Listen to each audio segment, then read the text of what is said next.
Okay, so we have 4 members here and that's all that's attending. 2 are not attending tonight. So Scott, do you want to start? Yeah, sure. Without a chair, since the chair is not in attendance. Yeah, we can either appoint one first or you can do your presentation and then we can appoint one after. We may as well appoint the chair and then I'll do a quick Okay. refresh for everyone. So yes, our chair is not here tonight, so we have to appoint a new one. Is anyone willing to nominate themselves to be acting chair for tonight?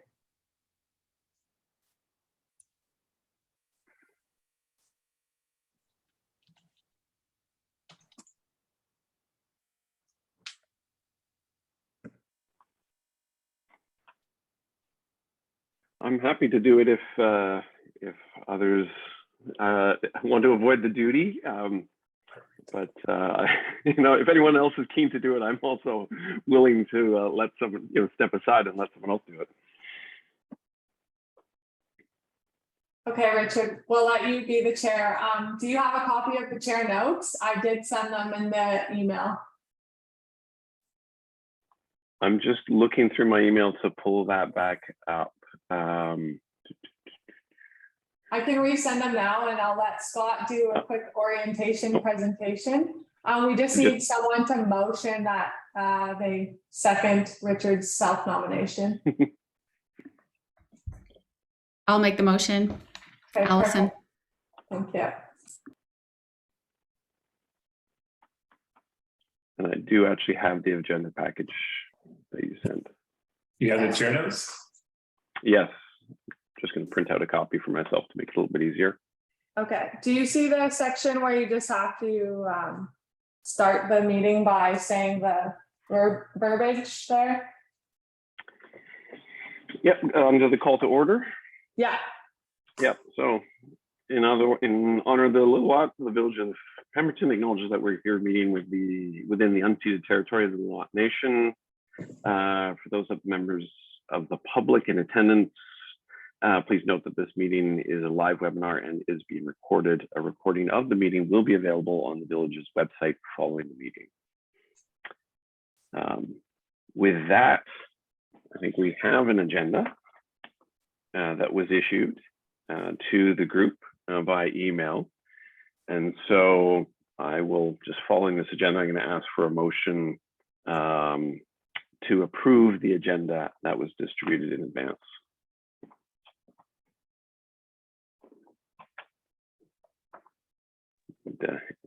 I can make that motion. Thank you, Kirsten. Seconder?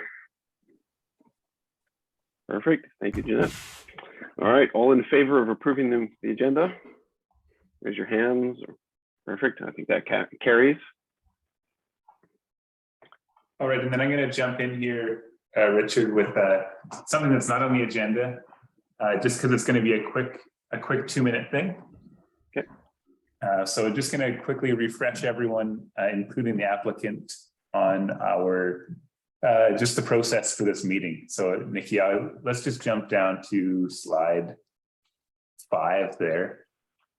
I just need to go into present mode. Just give me a second. Review. Yeah. Oopsies.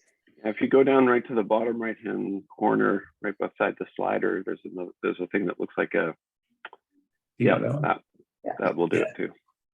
So I'm going off an unfamiliar laptop. Perfect. Okay. Thank you.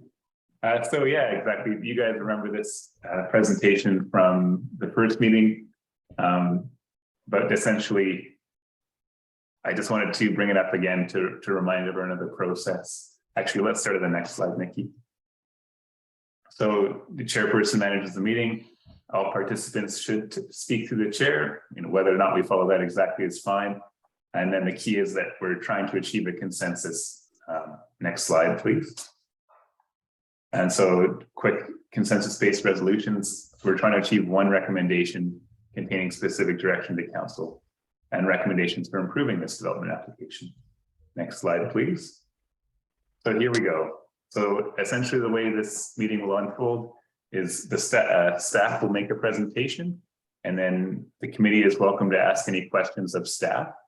And then the applicant will make a presentation. And then there'll be a chance for the committee members to ask questions of staff or the applicant. And it's important to kind of keep it to questions at that point. Once you have all your questions asked, then we will ask the applicant to sort of return to the gallery, as it were, and then you guys can begin your deliberations, you on the committee. And then we'll start working towards framing a resolution. And then exactly as it says, we'll move on to compile and vote on the resolution. So that is how we plan to go ahead. And yeah, like we did at the last meeting, staff will work with you to get this resolution down on paper. And I think that's it. That's all I wanted to say. So thank you. Back to you, Chair Richard. Any questions from my fellow committee members on any of that? No. Okay. I think before we get into the primary issue at hand, there was also minutes from the February 3rd meeting, 2022, that were issued, and I think we're looking for a motion to adopt those as circulated. I will admit I was not in attendance at that meeting, so it's difficult for me to do so. So I'll look again for one of my fellow council members to maybe bring that motion forward if they've had a chance to review those minutes. I can make. Okay. I think I saw both Kirsten and Jeanette offer to put a motion forward. So Kirsten, perhaps as a motioner and Jeanette seconder, is that all right? Sure, Kirsten started, go for it. So, That motion. okay, I think there's a motion on the floor to accept the minutes as or recommend that the minutes be adopted as circulated. All in favor? Okay, motion passes. All right, so I think we're on to our primary agenda item for the meeting today, which is the SSCS affordable housing project. And so I think we'll pass this back on to the staff to make their presentation. And then obviously, based on what was just discussed, we'll have a chance to ask some questions, and then we'll allow the applicant to present as well. And then we'll have a chance to ask questions there as well. Thank you, Richard. So yeah, my name is Mark Barcheskis. I'm the consulting planner for the Village of Pemberton, and I'll be presenting this application to you before the applicant. So it's for a rezoning application, OR 133, and I'm also going to touch base on the development permit application DP 93, but the whole point of this is to talk about the rezoning for the SSCS affordable housing. And so yeah. So the application, or go back, the application was submitted in the spring, and then the application has been sent out internally to staff departments and externally, for example, like the Ministry of Transportation, that is ongoing. And then today is the ALUC meeting, July 20th, and tomorrow will be the ADRC meeting, July 21st. Next slide. So the subject property is just south of the Glen neighborhood. It's roughly 1.23 hectares in size, and the OCP designation is Gateway, which allows for residential and commercial uses. The current existing zoning is commercial tourism, which is C2. And I'd like to bring to your attention, under that zoning, you could potentially build right now, as is, would be like a hostel, a hotel, motel, restaurant. So there's a lot of pretty substantial permitted uses already allowed under that commercial tourism C2 zone. And then the DP area is the Gateway development. The existing use currently is vacant land. And then surrounding the subject property, we have residential uses to the north, that's the Glen neighborhood. To the east, we have agricultural, which is technically outside the Village of Pemberton urban growth boundary, but the agriculture is still to the east. South, we have commercial, for example, the Pemberton Valley Lodge Hotel. And then to the west and the northwest, we have a variety of residential and commercial. Here's a photo of the existing site condition. vacant with some trees. Now, for the proposal at hand tonight, the applicant's proposing 5 stories, which is a mixed-use building. The first story is going to be a commercial area, and it will definitely be the future home of the Sea to Sky Community Services and other potential commercial uses. That's around 836 square meters on the first floor. And then the next 4 stories, the next 4 floors are 63 affordable housing residential units ranging from 1 to 3 bedrooms. The proposed building is 5 stories with 19 meters in height. The applicant's also proposing 79 parking stalls, and it's roughly, architectural style would be modern contemporary. So legislatively, we need 2 things to occur. Number 1 would be the zoning bylaw amendment, and that's application OR 136. So we're going from the existing zone C2 to a new comprehensive development zone. So this application is not amending the existing C2 zone. We're actually creating a new one. And these CD zones, these comprehensive development zones, are kind of like a one-of-a-kind or custom zone. And this is best practice in British Columbia and also the Village of Pemberton. There's a few, I think there's around 5 CD zones in the current zoning bylaw. So there's nothing out of the ordinary. The second thing that has to occur legislatively would be the major development permit, and that's application DP 093. This is to be reviewed by the ADRC Commission tomorrow. The applicant has asked for both these applications to run concurrently. That being said, this zoning bylaw amendment, this new CD zone must be approved by council first before DP is approved. Yeah, next one. So here's an example of just a comparison. Sorry, in the top left it says C1 zone. That's a mistake. I'm really sorry for that. But yeah, you've got the current zoning C2. So you are allowed these kind of mixed use buildings in that C2 zone. The CD is also proposing this type of mixed use building.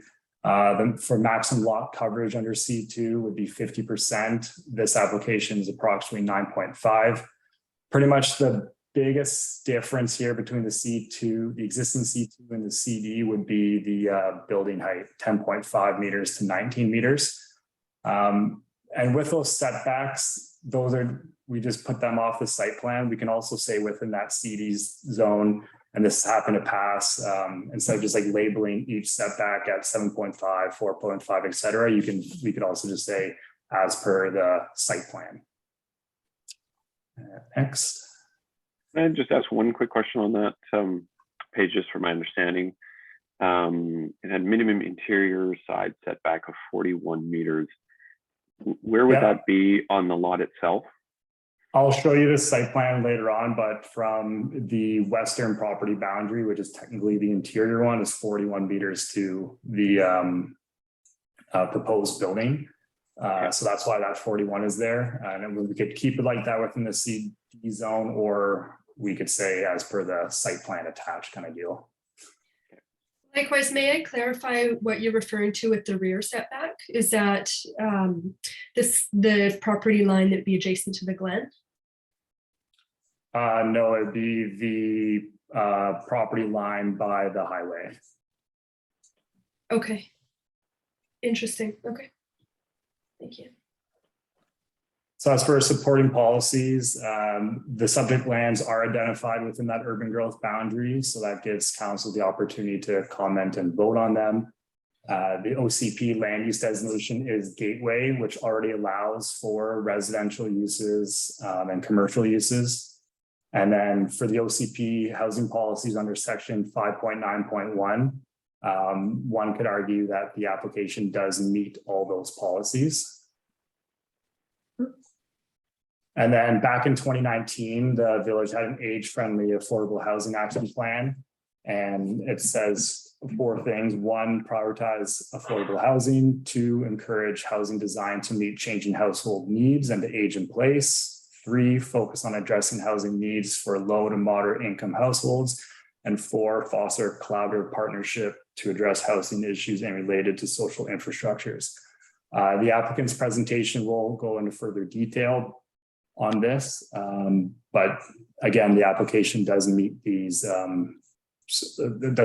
policies under the Affordable Housing Action Plan. I would like to give kudos to the applicant because prior to even submitting the application, they have done an extensive public engagement. And within that public engagement, height is always talked about. So I just want to put some facts out here. The proposed height of the building is 19 meters, 5 stories. And this would be the tallest building if built in Pemberton currently. That C2 zone will permit a 10.5 meter building. However, we are rezoning to that CD zone, which to then permit 19. We've got a rendering up in the top right-hand corner showing this would be looking south towards Mount Currie, kind of by the existing backyards of the Glen neighborhood. And then this cross section shows a great area or great way in how the density is distributed. So we have a typical single family house in the Glen on the left-hand side, their typical backyard, a vegetation buffer, then the parking, and then the 5-story proposed building, and then another vegetation buffer, and then the highway. Let's go to the next slide. The applicant also put in a shadow analysis, and as you can see, the shadows would not affect the Glen neighborhood since the building is to the south to the more southern property line and kind of tucked away in that corner. As for parking and circulation, again, we are in like that CD zone, so we can kind of potentially customize it, but the applicant has provided a transportation review by Bunt and Associates. They are proposing 79 parking stalls, 51 standard, 4 visitor, and 24 neighborhood commercial. And I think these are some pretty good quotes here within it. So like in total, the proposed supply would fall 35 spaces short of the total parking requirement. However, given that the development is planned to consist of entirely rental units targeted at lower income seniors and families, the bylaw rate would likely result in an oversupply of parking. And then the SSCX programs offer some transportation services. For example, their Better at Home program.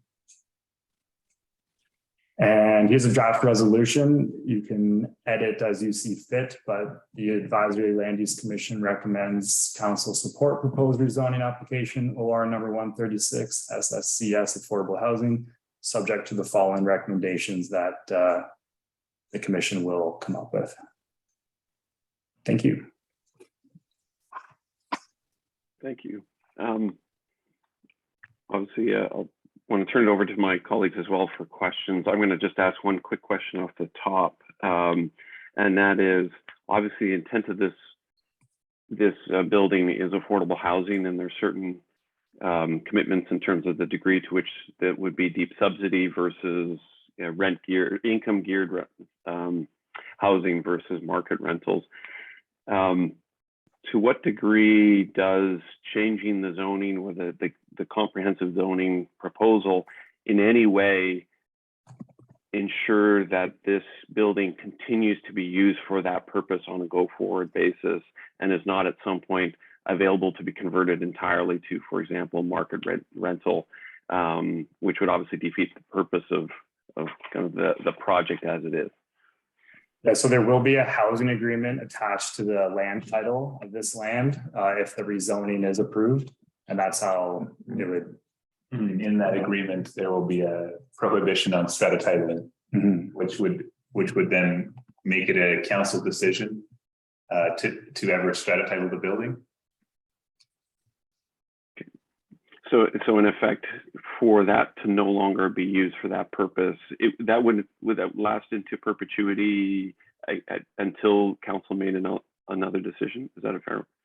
The housing agreement would essentially bind council with, say, this housing agreement is going to last 10 or 20 years, and then at that time, if the owner had changed or whatever and had decided that they would like to strata title the building, they would have to get council approval to do so. It's registered on title, so it runs with the land Mhm. and the clock, definitely. That's right. If it changed owners, yeah, it'd still be there. Questions from panel members? I do have a number of questions, but I'm happy to go in whatever order. Get us started. Go right ahead. And Sure. Also, Richard, just as a little tidbit, typically the housing agreements that I've seen are in perpetuity when affordable housing is secured.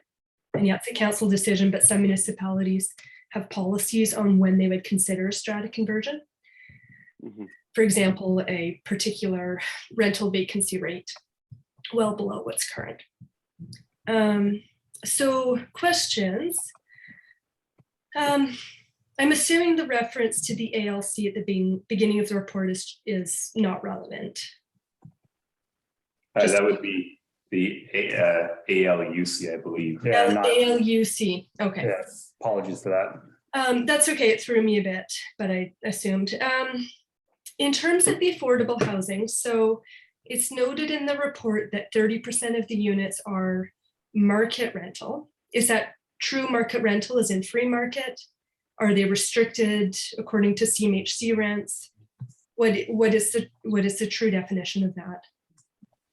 I'll let the applicant, Okay, they're gonna touch base on that whole scenario. Okay. And they'll just go through on that. okay. And is there a sense of how that multi-use pathway connects to the village's transportation network? It shows on the site plan as leading basically to the bridge. Are there plans to connect that? Like under the transportation master plan, because we don't, No, I believe, like, I don't think it's shown well on the site plan at that time. We can ask the applicant to weigh in on this item as well, but I would Yeah. expect that they would tie that into the pathway on the east side of the Iron Canal so that it connects all the way up. Okay, so if someone were riding their bike, or, this is a family-friendly project, right? There's 50% 2 and 3 bedroom units. You're going to have families. People are biking with their kids or pulling their chariots into town. Would they be taking the multi-use path and then swinging right down the Iron Canal and then over the footbridge, or will there be a connection down the highway? it'd be down the canal and then to the left over the footbridge. Okay, And, but that's not stopping anyone from going on the highway as well. okay. Was a tree retention study done? Was there any commitment from the applicant to retain those mature trees on site? There was no commitment from the applicant to retain those trees on site. Okay, there's a lot of discussion about landscape buffers. I think for me, it's important to know that they're going to commit to retaining existing mature vegetation versus removing trees and replanting with, smaller stock. Putting that out there. I think that might be it in terms of my questions to staff. Thank you. No, okay, sorry, I have one more question for staff. In my mind, so it's a very large parcel in a town with a fairly compact footprint, and I believe that's a priority for the village. It's a large parcel, and the proposed lot coverage is significantly reduced from what's permitted under the C2. Will there be any ability to preserve potential density? They're concentrating their development towards the east side of the site, but there's, over half the site is still vacant. What is the future potential for that? So there's definitely future potential, but whatever is under that new CD zone, they would have to amend that CD zone if they wanted to do something else. How onerous would that be? From my It would be- it perspective, would- you're Yeah, reducing it would be density. it would be a new zoning bylaw amendment under that. So this application is just proposing one building. If down the road, whatever, they propose a second, if that density that was written in the CD zone that does not meet for a new building, then they would have to amend that CD zone. would the village instead consider split zoning that lot to preserve the density on the unused portion of the lot? Potentially making it easier to develop in future, as density in that gateway is, I think, fairly important to the village or to the vision of the village. We haven't looked at that option, but I wouldn't take it off the table. Okay, thank you. That's all I have for now. Kirsten? I just had a question because like looking at the current CD2 zone, commercial, it's only 3 stories that are allowed. So I'm wondering, just like, I find this kind of odd how we've gotten to 5 stories. Like, was there any consultation with the village as far as like, or is this because they require a certain number of units for the project? I'm just kind of curious as to how they went from an allowable 3 to 5. I can answer a bit of that question, but the applicant will definitely go more in depth on why they're asking for a larger height allowance and the 5 stories. But since the building obviously is in the floodplain, you can't have residential on the bottom floor. So that's why they're proposing commercial on the bottom floor. And then to make that development perform a work and to get as much density in there for affordable housing, they're going up 4 stories. Okay, so it was always going to be 4 stories of residential then? Is that the case? Well, if an applicant put in an application for 4 stories, again, it would have to be, that bylaw would have to be amended because you would still have to be under that 10.5 level. Mm-hmm.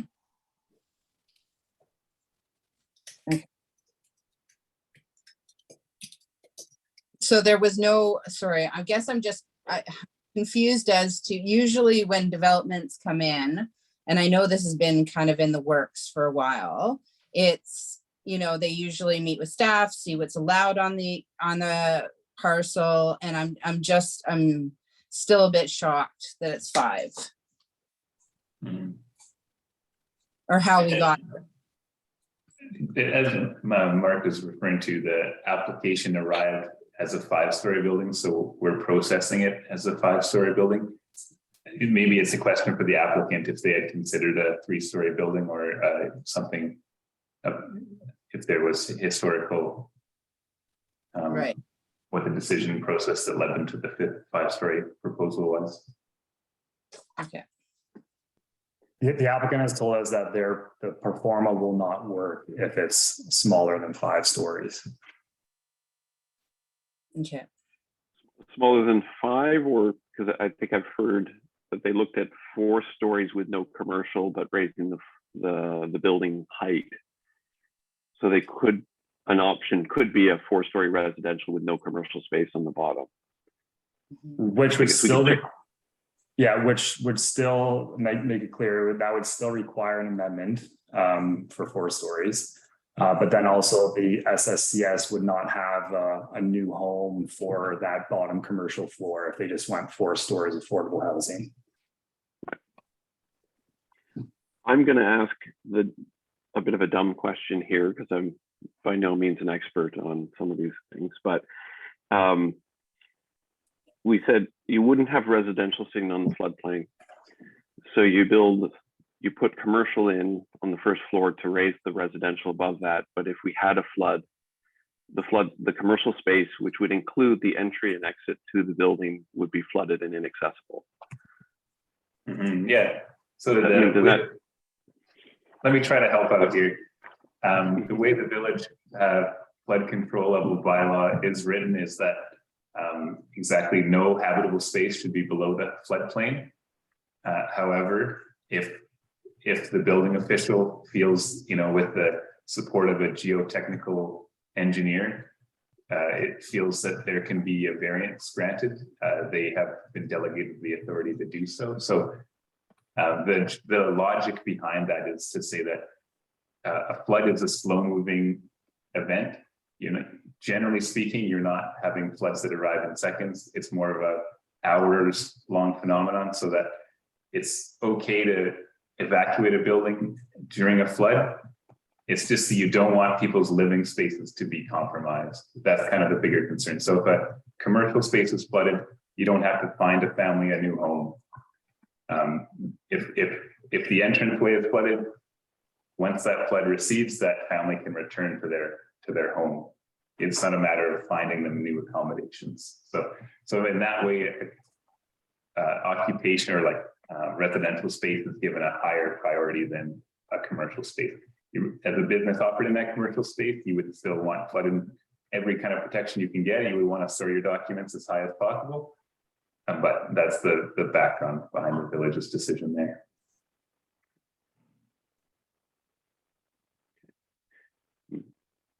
Allison, do you have any questions for staff before the developer presents? I do, still processing. So some of them may come out after the proponent speaks. And please forgive me again, this may be just naive to the process. I understand that it's been farmed out to the Ministry of Transportation. So my first question relates to traffic, I guess. Generally, the footpath traffic that Jeanette mentioned, I think that is a key point that on that lot, that if it were to proceed, that there requires great thought of how to link it through with the already, the pathway that exists on the east side of the Pemberton Valley Lodge, joining the Pemberton Valley Loop. And again, lights, safety, family traffic flow, connecting with already existing pathway networks. So the question, I guess, to the village is both on that front with the pathway on the lot, or has there been any more extensive feedback from the village to the proponent on that, as well as recommendations even to Ministry of Transportation around safety issues, lights, pedestrian walkways, etc., relating to the highway there? So we've sent out all the referrals and we're accommodating them right now, and they will be sent back within our staff report and also to the applicant before going to first and second reading. And then, as Scott said, we'll definitely check in with the applicant in regard to that multi-use or to that pathway on site and connecting through there. Okay, and is it out of scope for the town, the village, to make recommendations about to the Ministry of Transportation about what might be, what might be prudent in terms of safety? Yeah, we haven't spent a ton of time on that yet, but we are looking to do so as this application moves forward. Okay, thank you. So, yeah, an area for focus for sure. The other piece I wanted to ask about was the the parking assessment that was done. It was shared that, likely they'll have too much parking, and understanding the future carbon, all of that, and we're moving away from vehicles in general. However, still at this point, I think people who've lived in the village of Pemberton understand that there is a lot of reliance on traffic, even for more affordable housing need residents. And I guess I want to understand more some assurance that that is assessed and deemed to be accurate, that external analysis that was conducted, and there is confidence in that. And the part of why I ask relates to the Ministry of Transportation question, because you can easily foresee that any overflow parking or visitor parking or could extend onto Harrow Road or even that residential neighborhood behind, or potentially across the street. I'm not sure who owns that property there. So the question again is about the accuracy and the feasibility of that parking analysis that was done independently. I think I heard that the proponent had firmed that out.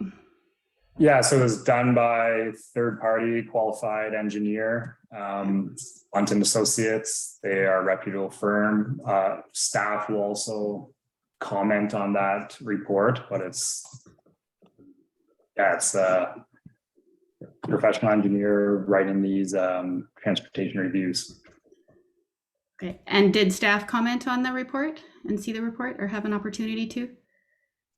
We are commenting on that report for the staff report going to council. But initial, like personally, initial review, I'm not a transportation engineer. I don't see any issues with it. Okay, thank you. I have some follow-up questions I'd like to ask, but I was thinking they might go to the proponent on the assumptions and how the math works regarding parking, because I think we all have some questions about that. The third question also, and maybe again it should wait for the proponent. In discussion around the flood, I think if you've been in town 25 years, we've all seen that parcel of land, the water rising quite quickly, and understanding from a health emergency evacuation point of view, yes, it may be hours. However, for folks who are living with physical challenges or elderly, which the project proposes, I think evacuation potentially is a more difficult problem where, savvy locals have gone to even moving livestock in boats in necessary time. So I guess I just want to make sure that from the proponent's point of view, there has been significant thought around evacuation mechanisms and planning in place or at least the forethought to do that quite extensively in identifying the vulnerable residents of that building for evacuation. Is there a commitment to that, or has that been? Not that that hasn't been discussed in detail yet, but that maybe the applicant can weigh in on that as well. Okay. Tonight. And I think that's also more of like a DP condition per se. Like, I'm not saying we shouldn't talk about that right now, but it wouldn't really be, I don't know how you put that under like that comprehensive development zone per se. For a land use perspective. Like that land use zoning perspective. But completely valid point. Well, and I think if this board's making, or this committee's making recommendation or not with certain subjects, that it is worth considering at this point. Yeah. Yeah. I guess I'm just saying, you may not see that under that new zoning bylaw amendment, right? You may see that under a DP condition. Right. Okay, thank you. And that's all I have for now. Thanks. Okay. With that, why don't we? Sorry, before we move on, could I ask another question? Yeah. Moving on? Of course, go ahead. Picking up on Allison's thread on the parking study, it's generally been found that rental housing, especially affordable rental, requires less parking, but the village of Pemberton is unique. And I am curious of staff what precedents Bunt used to study the parking rates. Do you know that? Were they local examples? No. If you look in the Bunton Associates report, I believe that the study examples are all from the Lower Mainland, which is acknowledged that that's an urban setting with much more transit options. Unfortunately, we're not aware of any data from more rural parking related data from more rural municipalities that we can use as a comparison point. So we just kind of have to extrapolate from what's available. But we do have rental buildings. Isn't the Orion a rental building? Could that not be used? I mean, it's understood, but the context in the Lower Mainland is so very different from Pemberton. I think that's and the Orion building is definitely rental, but then it doesn't, as noted in the application, how the SSCS have these programs to bring people to and from the site where the Orion may not. But yeah, to Scott's point, the transportation study is definitely more examples from the Lower Mainland. Just a matter of fact, there are no studies per se up in this region. Okay, and then secondly is bicycle parking. The number of spots in your data sheet shows 15 bicycle parking spots. First of all, are those secure bicycle parking spots, or are they parking outside the entrance of the building? In my opinion, there should be ample secure parking for residents and their children. They are outside the building, but I'm sure the applicant can speak to that as well. Okay, thanks. And maybe I'll just build on what you mentioned, since we are talking a bit about parking, to to me, it does seem like a Lower Mainland example is a bookend of one end of the spectrum of how much parking may be required. And as you point out, Orion might be an overestimate of how much parking might be required, but it'd be a bookend on the other end. And obviously relying on one or the other might be inappropriate, but something in between is probably reasonable. And it does feel like, at least initially, the assumptions seem to be underestimating, because they seem to be relying on a geography that has different transit options available to them, and a different mix of individuals than we might see here in Pemberton. Yeah, it's definitely worth a good point. Yeah. Okay, any other comments before we invite the applicant to speak to us? No. Okay, with that, then why don't I invite our applicant to join the conversation and provide us with an overview of the project from their perspective. Okay, they're just being promoted, so they just have to accept the promotion.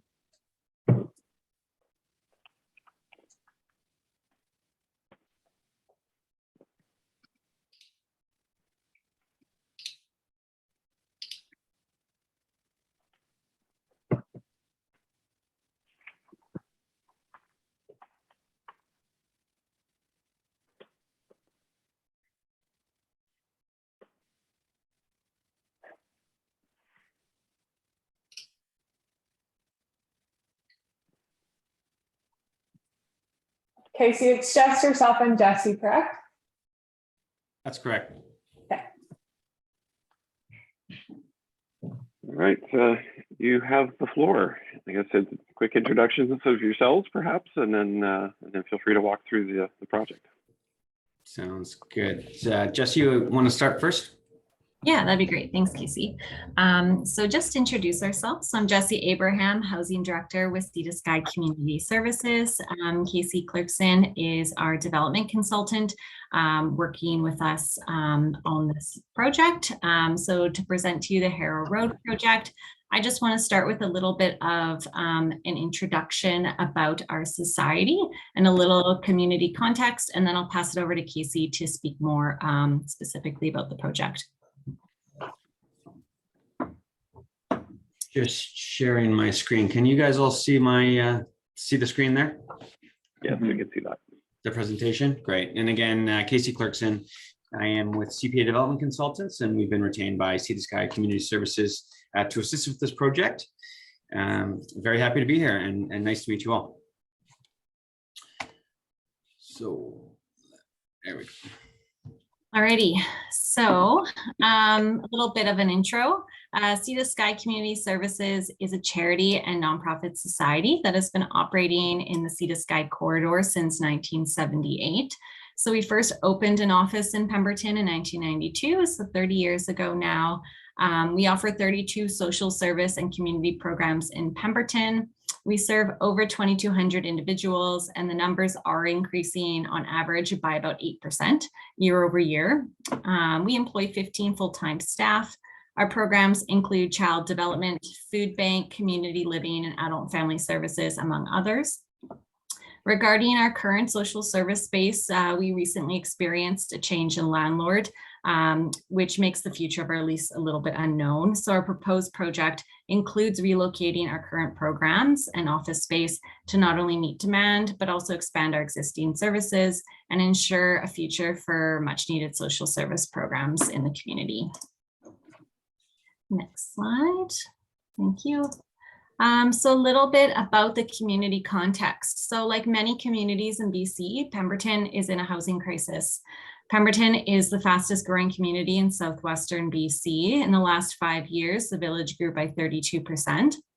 In the past 10 years, rents have increased by 74%. So 10 years ago, we were looking at a 2-bedroom rental costing $1,300 per month. Now a 2-bedroom is rented for almost $2,400 a month. We know that these rent rates are now unattainable for the average individual or family. There's a critical lack of affordable housing supply. The Lions Villa is currently the only non-market housing in the village, providing 30 units. There is some market rental housing, but not enough to meet demand. And I'll leave it there for now and pass it over to Casey to speak about the proposed project and how it responds to community needs and objectives. Great, thanks, Jesse. And apologies for some of the information here being similar to that presented by Mark. But in general, the proposal here is 63 units of affordable housing. The project is being developed in partnership, of course, with BC Housing. Sea to Sky Community Services applied for funding under the Community Housing Fund program and was successfully awarded a project. It was about last summer when BC Housing came out with the award. This project was the only project in the Sea to Sky corridor for this funding call. And so we're very fortunate to be here presenting this to you today. With respect to the Community Housing Fund, it has very strict and set parameters on the rental criteria. It is all based on income. And as stipulated here on my screen, 30% of the units are affordable market. And I know one of the questions before was market rental, affordable market rental. What does that exactly mean? I would consider these to be near market. Sea to Sky Community Services as a charitable organization cannot charge true market rent. So we'll consider those ones to be discounted by about 10%. That's what we're seeing here with our other community housing fund programs or projects rather. The criteria within the operating agreement, which I'll get into in a little bit, is that the average rent within those 30% cannot be below the CMHC average market rent. The next 50% of the units are rent geared to income. So individuals within those units would pay 30% of the gross household income. So that would be a couple, and as a family would be paying their 30% of the gross household income, and or an individual and or a senior. And there is a maximum income associated with that eligibility based on BC Housing's housing income limits. I should also note, sorry, with respect to the 30% affordable market, there's also an income cap on that as well. There's a limit to your incomes. They're just a higher threshold than the rent geared to income individuals. And then the 20% deep subsidy. These are for seniors on fixed incomes or individuals on income assistance. So these really are more geared towards sort of that shelter rate. That would be, $375 a month for a studio or a single and a one bedroom, and $540 for a two bedroom, or $570, sorry, for a two bedroom, and $640 for a three bedroom. So very deeply discounted rents. There are 31 one bedroom units in the proposal, 24 two bedroom units in the proposal, along with 8 three bedrooms. So you can see that it's about 50-50 family housing and for units for seniors and individuals with disabilities. I think it's really important for us to note too that of all the units, they're all either adaptable or accessible. 87% of the units are adaptable, i.e. every single unit, other than the 13% that are designed as fully accessible. Some may ask, what does adaptable mean? And it's under the BC Building Code. Adaptable has certain parameters that have to be designed into the unit layout that really allows for larger clearances within doorways, within bedrooms, within the bathroom. This really is to allow for individuals who have some mobility challenges. It could be a senior with a walker. These are certainly not intended for individuals who are bound by a wheelchair. The 13%, the accessible units, those are designed for individuals who have more mobility challenges or might be in a wheelchair. So you'd have resets, countertops, larger clearances in the washrooms, clearances under the sinks or vanities per se, and like a roll-in type shower. Again, the project is 5 stories with the ground floor commercial, with floors of residential above. There's approximately 7,000 square feet of community programming space on that first floor and 2,000 square feet of commercial space. So when presenting tonight, we wanted to look at the supporting analysis for the proposal. Back in 2019, the Village of Pemberton commissioned the Age-Friendly Housing Needs Assessment. And 2 criteria that came out of that were that there was a need for more accessible housing to enable independent living for seniors and persons with disabilities. And there's a need for rental housing to help those struggling to secure affordable and suitable rental accommodation in the village. We feel that our proposal is hitting both of those marks, again, with the accessibility as well as with the affordability being presented. Further, in 2021, there was a housing options survey that was developed, and 93% of the respondents believe that there's a significant or very significant lack of affordable housing in Pemberton. I think we can all agree. 72% of the respondents definitely agreed or somewhat agree that the Village of Pemberton should consider allowing increase from 2 stories to 3 stories or higher for projects that are non-market. Again, in keeping with what we are presenting with you today.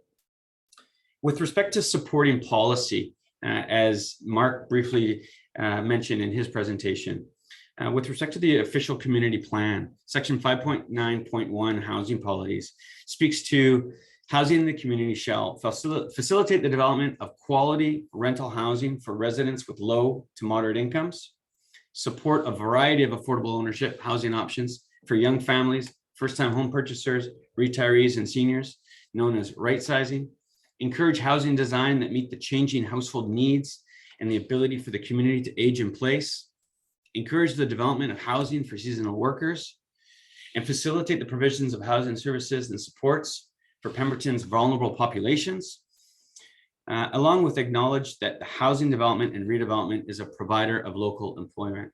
So again, we feel that our proposal hits many of the marks here of the policy goals within 5.9.1 of the official community plan.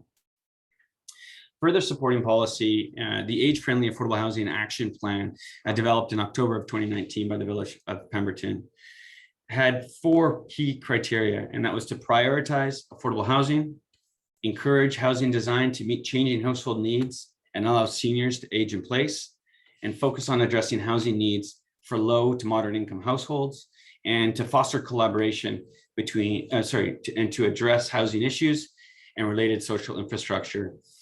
So again, we feel that the proposal in front of you here today hits every single one of those points. In terms of context, we're all familiar with where the site is, and what these rings present is a 5-minute walk and a 10-minute walk. So we are within, the site is within 5 minutes to some commercial services within the village. It's within a 10-minute walk of some community services, including the community center, as well as the elementary school. And there are connections to the neighboring trail systems that will foster, pedestrian walkability, and cycling opportunities. With respect to the site plan as illustrated here, as Mark mentioned, we went out and canvassed the community prior to a submission. And as a result of canvassing the community, one of the responses that we heard amongst a number of things was to increase the distance between the neighboring properties and the neighboring properties to the north and our site. So what we actually did is we originally had our setback at the 3.5 meter mark.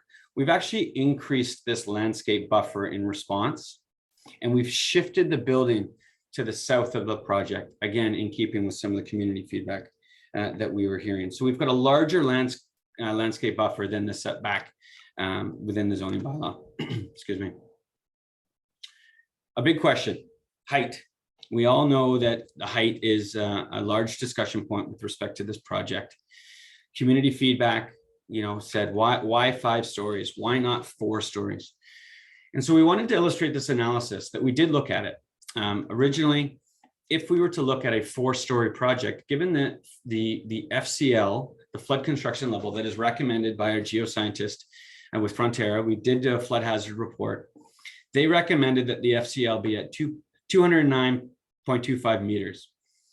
So if we were to build a purely residential building, we would have to bring in 3 meters of fill from the existing grade, which with the commercial exemption, we are still bringing in fill. We're still bringing in about 1 meter of fill to respond to the flood hazard report and the recommendations looking at future floods, 1 in 50-year floods, 1 in 100-year floods, and 1 in 200-year floods. But what this diagram illustrates is that with the 4-story, there was really an opportunity for the community programming space on the first floor. Again, a very important piece to Sea to Sky Community Services. It isn't just about the housing here. It's about securing the many programs for Sea to Sky in the future. And the height difference in looking at a 4-story building versus a 5-story building with an exemption is actually less than 5 feet. So if we were to eliminate the commercial and unsecure the home for Sea to Sky Community Services in the future and build a 4-story building with 63 units, the height difference would be, it would be shorter by only 4 feet 9 inches. Again, with respect to the density, our current application is for 0.39 FAR, where the existing zoning, the C2 zone, would allow for a 1.5. So we acknowledge the height is a big topic. We have looked at it in depth, and again, acknowledging that it is only a marginal increase for a 4-story, from a 4-story building to a 5-story building with commercial at grade.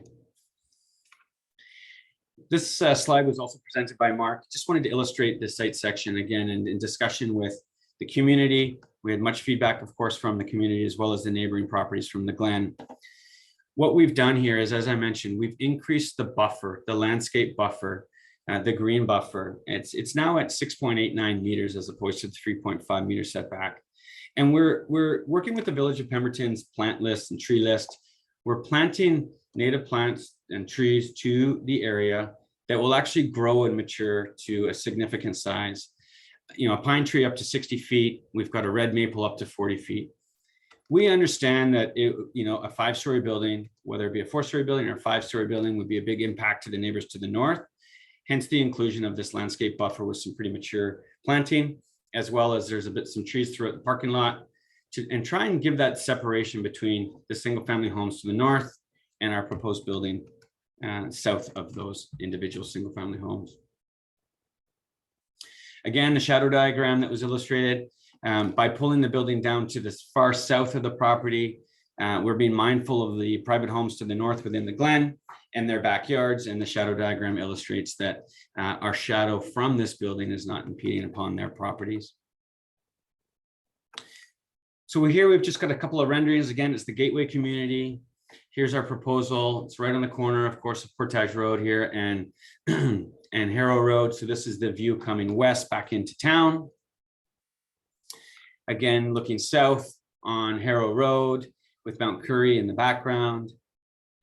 And then finally, this is sort of a perspective from the neighboring properties to the north. This would be taken from their backyard or their back porch with our proposal set back with some of this landscape, as I mentioned, in the buffer, as a buffer with Mount Currie in the back. And finally, our last rendering, this is the front of the building. As you would see it from the front entry. Again, we've got some signage, commercial at grade with the 4 stories above. And that is our presentation. Thank you. Thank you, Casey. Thank you, Jesse. I know there's going to be a few questions here. Maybe I do want to do one quick preface point, and that is, our role here is to support council and to help council in their decision about the use of this land and the proposed amendment to the zoning to support this project, and to understand whether that's something that we would recommend and whether there should be any conditions. So that's going to necessarily, that we're going to ask some questions about the proposal and perhaps appear critical of it.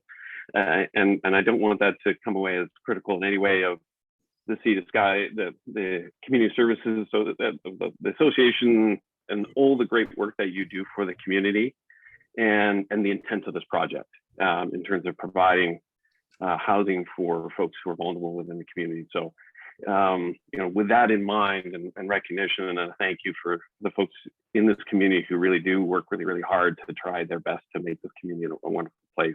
I hope, please don't take it personally that we now are going to ask some tough questions and perhaps seem like we're not supporting something that I know you're passionate about and you spend a lot of time and hard work on. It's certainly not our intention to in any way take away from any of that. We just want to make sure that we're putting the best ideas forward and really making sure all things are considered as this is something that's going to permanently impact the community, and we want to make sure it's for the best and from all dimensions. With that, does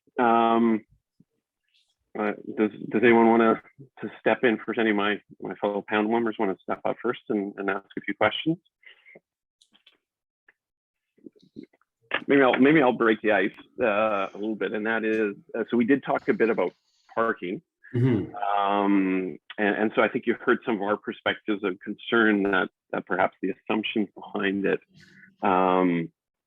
are not based on an appropriate comparison for a village like Pemberton, a rural community.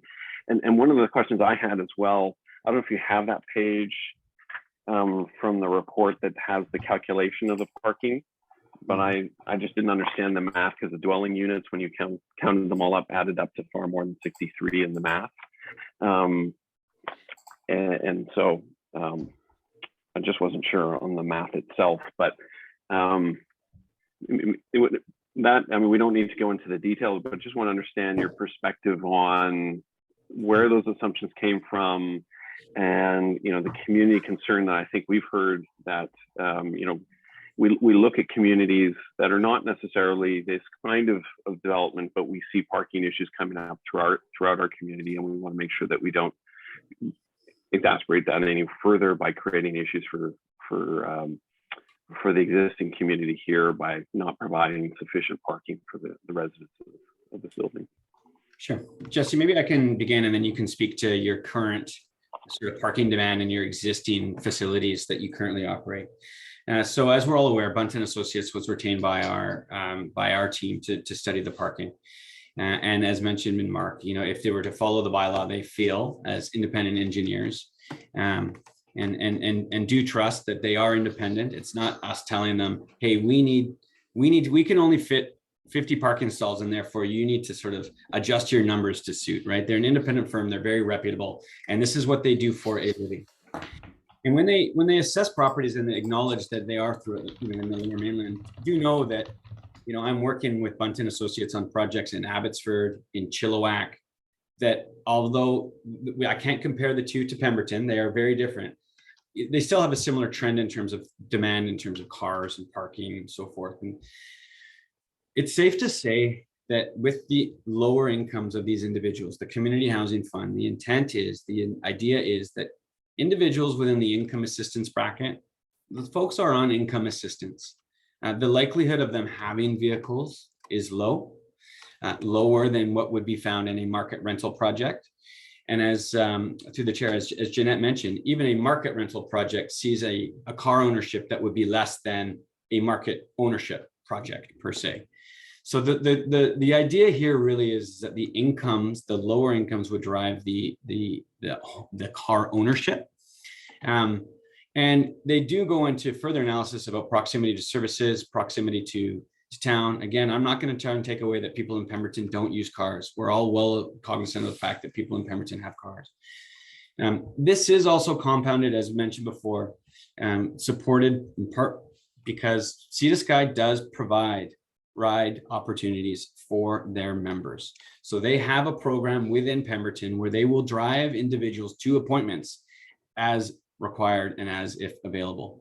And that program, Jesse, forgive me, it's escaping me right now. Better at Homes, yeah. Better at Home, thank you. That program will be available to the residents of this building. So for those who won't have the opportunity for car ownership because of economic means, they would still have opportunities through Sea to Sky's programs for ride opportunities. So all of these have been studied by Bunt. All of it has been looked at. We want to ensure that we're providing an appropriate amount of parking for the project, and that's where we follow the professional engineer's lead. I also should note that the parking is the commercial component and the program component is in keeping with the Village of Pemberton's parking bylaw.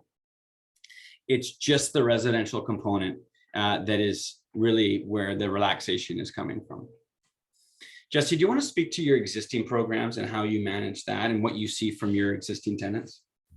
Yeah, you bet. So to give a little bit of context, our society owns and operates 156 units in Squamish, with 76 more coming online this year. And what we've seen, like our parking rates for this proposal are largely based also, or at least validated by what we've seen from our affordable sites in Squamish. So we do find, you'll see with this proposal, 20% of the units are deep subsidy rent rates. Those are the rates that are $375 a month. Typically, those are geared towards seniors on fixed incomes who are receiving about $1,200 a month. And for geared towards persons with disabilities who are receiving $1,400 a month, we find after their $375 rent, they don't have enough money for a car. I don't believe any of our housing tenants in our deep subsidy units right now have a vehicle. We do find that some tenants who don't have a car, but are in a rent geared to income suite or a below market rental unit. If for some reason they're assigned a parking stall and they don't have a car, they end up renting it out to their neighbors. So we do find that overall we've had good balance with the numbers that we've proposed, because it's similar with how we operate our sites currently.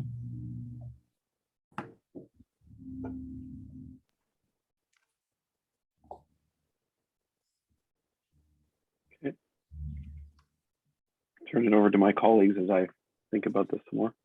Yeah, maybe if I may, through the chair, Richard, just comment. Some of the comments that were asked to staff that I think staff had said maybe the group would comment on it further. So if I could just sort of address some of those comments, and then if there's further comments or questions with respect to my responses.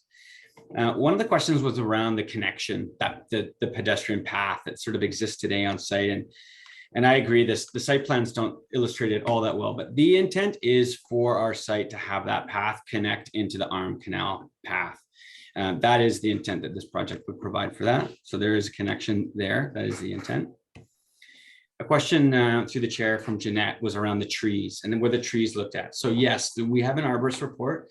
Jeanette, it was commissioned and it was studied. Unfortunately, the mature trees are within the development footprint and unable to be salvaged. And what we had looked at is, hey, look at the trees along the north property line. Are there anything that we can salvage within that? And the assessment came out that they aren't really, they have health issues, they weren't worth salvaging, and they recommended replanting. That being said, on the western portion of our property that we are not developing, we are protecting those trees. We're not touching any of those trees. Those will be maintained as in their current state. I think we've talked about the flood hazard. We're happy to answer any further questions around the flood hazard. Oh, question from Jeanette. Sorry, I was muted. No problem. Thank you, Casey, for clarifying. Just to follow up on that, were there any higher value trees identified in that tree study? And if so, were any changes to the site plan considered? Unfortunately not. I can't speak to off the top of my head, admittedly, Jeanette, whether or not there's higher value trees. Looking at the report, I don't recall there being any, hey, you need to work around this tree. And it was, our site plan was more developed in consultation with the neighborhood feedback that we got and trying to shift that site plan south away from the neighbors to the Glen. Increase in the landscape buffer on the north, replanting all new trees within that buffer, as well as a buffer on the east side and south side of our site plan. Thank you. No problem. Another question you came up through the chair from Jeanette was around bicycle parking. And I just wanted to confirm that there are mentions 15 stalls. Those are outside. So those would be short-term stalls. Those would be individuals who are coming to visit, individuals who are coming to utilize the programs. We do have a secure indoor bicycle storage room that accommodates 78 bicycles. So we have thought, it's Pemberton, people like to ride their bikes, and we want to ensure that we have a secure place for those bikes to be. That's great. Of course. Another question, I think. Sorry, go ahead. Yeah. I was going to say one of the questions that come up was around evacuation planning. It was tied into the flood risk, but whether there was whether the proponent had kind of looked into what are the steps necessary to ensure that they could evacuate the population, recognizing that some of these people might have mobility challenges and otherwise. So the initial, and through the chair, great question. Through our work with our geoscientists and looking at the flood hazard report, the report makes a number of recommendations and requirements, quite frankly, to ensure that as we all know, the habitable space has to be above a certain FCL. The mechanical room and the electrical room, again, too, also have to be above a certain FCL to ensure that the building could keep operating. There are a whole other host of design measures that we need to incorporate. So that's into ensuring that it's kind of ready for potential floods. Those are the design measures. We are still very much at the early stage. Jesse, I'll let you speak to sort of your commitment at looking at evacuation plans, ensuring, especially given the vulnerable nature of many of the population. We are still early days. It is certainly something that we on the development team are committed to. Again, we have 13% of these units designed as fully accessible units, right? So those are for individuals, likely seniors or individuals with disabilities. We're going to have a plan for what happens in the case of a flood to assist those individuals in evacuation. But to suggest that we have that all figured out at this stage would be untruthful. We just aren't there yet. Jesse, do you want to speak to sort of your existing operations and how in Squamish? I guess it's important to note for those on the panel who, if you're not aware, Squamish has a very similar situation where they're in the floodplain. For many of the properties in the downtown, there is no habitable space allowed on the first floor of the project that Jesse mentioned that is underway. Same thing. It's a very similar building. It's 5 stories. Ground floor is a parkade and commercial with 4 stories of residential above. So similar measures will have to be in place for that building. Yeah, thanks, Casey. Yeah, we do have one under construction, which is a very similar type of building with commercial on the ground floor and 4 stories of housing above.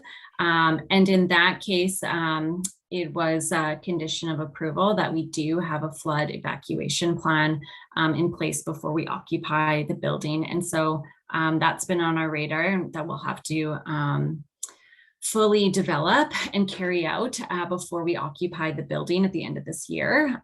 So that's kind of in the works. But in general, we do have emergency management policies and procedures in place. And that speaks to generally a number of emergencies, including fires and earthquakes and floods. And essentially, we have volunteer programs that we can implement in terms of having a volunteer floor marshal on each floor to check on different tenants.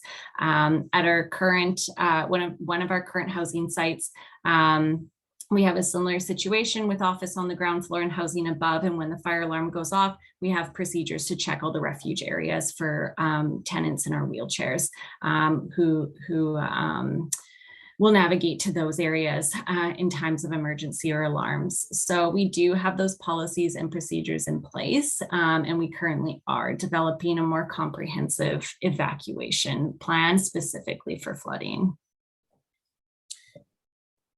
So it's important to note too that buildings are designed to code. Much of it is around immediate risk, a fire, right? So fire alarm goes off and so forth. In the design and building profession, floods are not considered to be an immediate risk, as Scott rightly alluded to in his early on. It's floods, they're coming, right? They don't come instantly. They come in a little bit of a slower, gradual rate. But we are committed to working with our flood hazard specialist on the design, and we are certainly, as Jesse mentioned, committed to coming up with a comprehensive evacuation plan to ensure that those living within the building can get out in a timely fashion and have measures in place for those with disabilities. All right, I'll turn it back over to the panel for other questions. I have a few. Go ahead. And I would just start by echoing what Richard said at the beginning, opening of his questions. He said it far more eloquently than I can. So please just note that some of these questions may be in or out of scope, and they're just meant to bring clarity and light to the project. So my first question is about a partnership. I understand that is one of the goals. Has there been any discussion with the resort municipality of Whistler, recognizing it's out of the jurisdiction of Pemberton. However, also recognizing that a large part of the affordability housing crisis in Pemberton are workers that are supporting Whistler. It's sort of a two-part question. The second part question is, just for curiosity's sake, has SSCS considered restricting the residential requirements to working Pemberton residents? I can speak to that. So we have a tenant in Squamish for our housing sites in Squamish. We have one consolidated list of applicants and we house them in a variety. We have 7 different buildings that we operate. So we house them in different buildings throughout the community. I think there's probably an opportunity to set up an individualized tenant selection process for for Pemberton, but based on Squamish, what we do is we do require that the applicant can demonstrate that they've lived in the community for 1 year or that they have ties to the community. So sometimes it's they have family or they have someone elderly they're coming to take care of. They have children, one of the parents lives in community, some way to demonstrate a connection to community or having lived there for at least 1 year. That said, like I was just mentioning, I think there's an opportunity to set up the Pemberton housing to be suitable and appropriate for what Pemberton needs. And so that could be including some type of workforce housing or incorporating having lived into the community a certain number of years. I think there's definitely flexibility. And I think there'd be opportunity to set up a Pemberton tenant selection committee as well. Thank you. Yeah, I just asked that to ensure that the Whistler affordable housing issue doesn't become our crisis, because in reverse, folks who want to live in Whistler but don't work there aren't allowed and don't qualify in their program. So just wondering if there's some partnership and more local, of course, local advisory oversight to whatever that process eventually will look like. So thank you. Sorry, to answer your first question, no, we have not talked to the RMOW before about this. Okay, no problem. So my second question is around the 30%, the ratio. So 30% for affordable market. I think it was 20% for the deep subsidy and the remaining 30% for affordable. So how is that ratio derived? And also, second part to that question, is it adjustable? Not saying that it should be, but.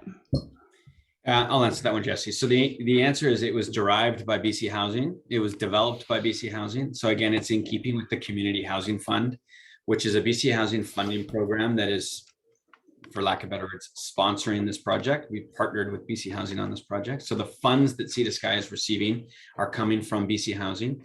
That is a criteria of the program. So to answer the question, is it amendable? Can the 30% become 20%?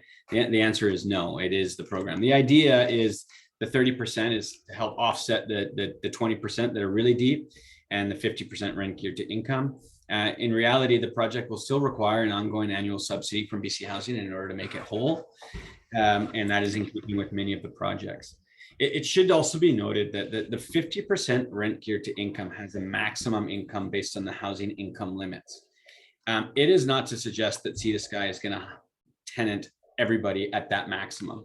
So it could very well be that the 20% of deep subsidy units are occupied and an individual comes in with very low income. They would still qualify for the 50% units, right? They're not ineligible per se. Great, thank you. And this may seem a little granular, but sorry, I noticed the details. In the height drawing, comparing the two buildings, I did notice in the 4-story drawing, the lowest and the top floor appear relatively larger than the second and third, and also relatively larger than any of the floors on the 5th-story building. And I noticed all those heights weren't clearly, portrayed on the drawing. Is that accurate? Is it true to scale? And why is it, if so? That is a very good question that admittedly I do not have the answer for. That drawing came from our architects based on what a 4-story option would look like. So I don't think it's certainly not us trying to, pull a fast one on you. I do know that typically you would have a larger first floor, and typically you would have a slightly larger upper floor for roofing structure and so forth. And then secondly, on the first floor, you've got a lot of services that run down the building and are distributed on that first floor. So sometimes you'll see a little bit of elevation difference, but no, that's by no means is that us trying to skew the numbers a little bit.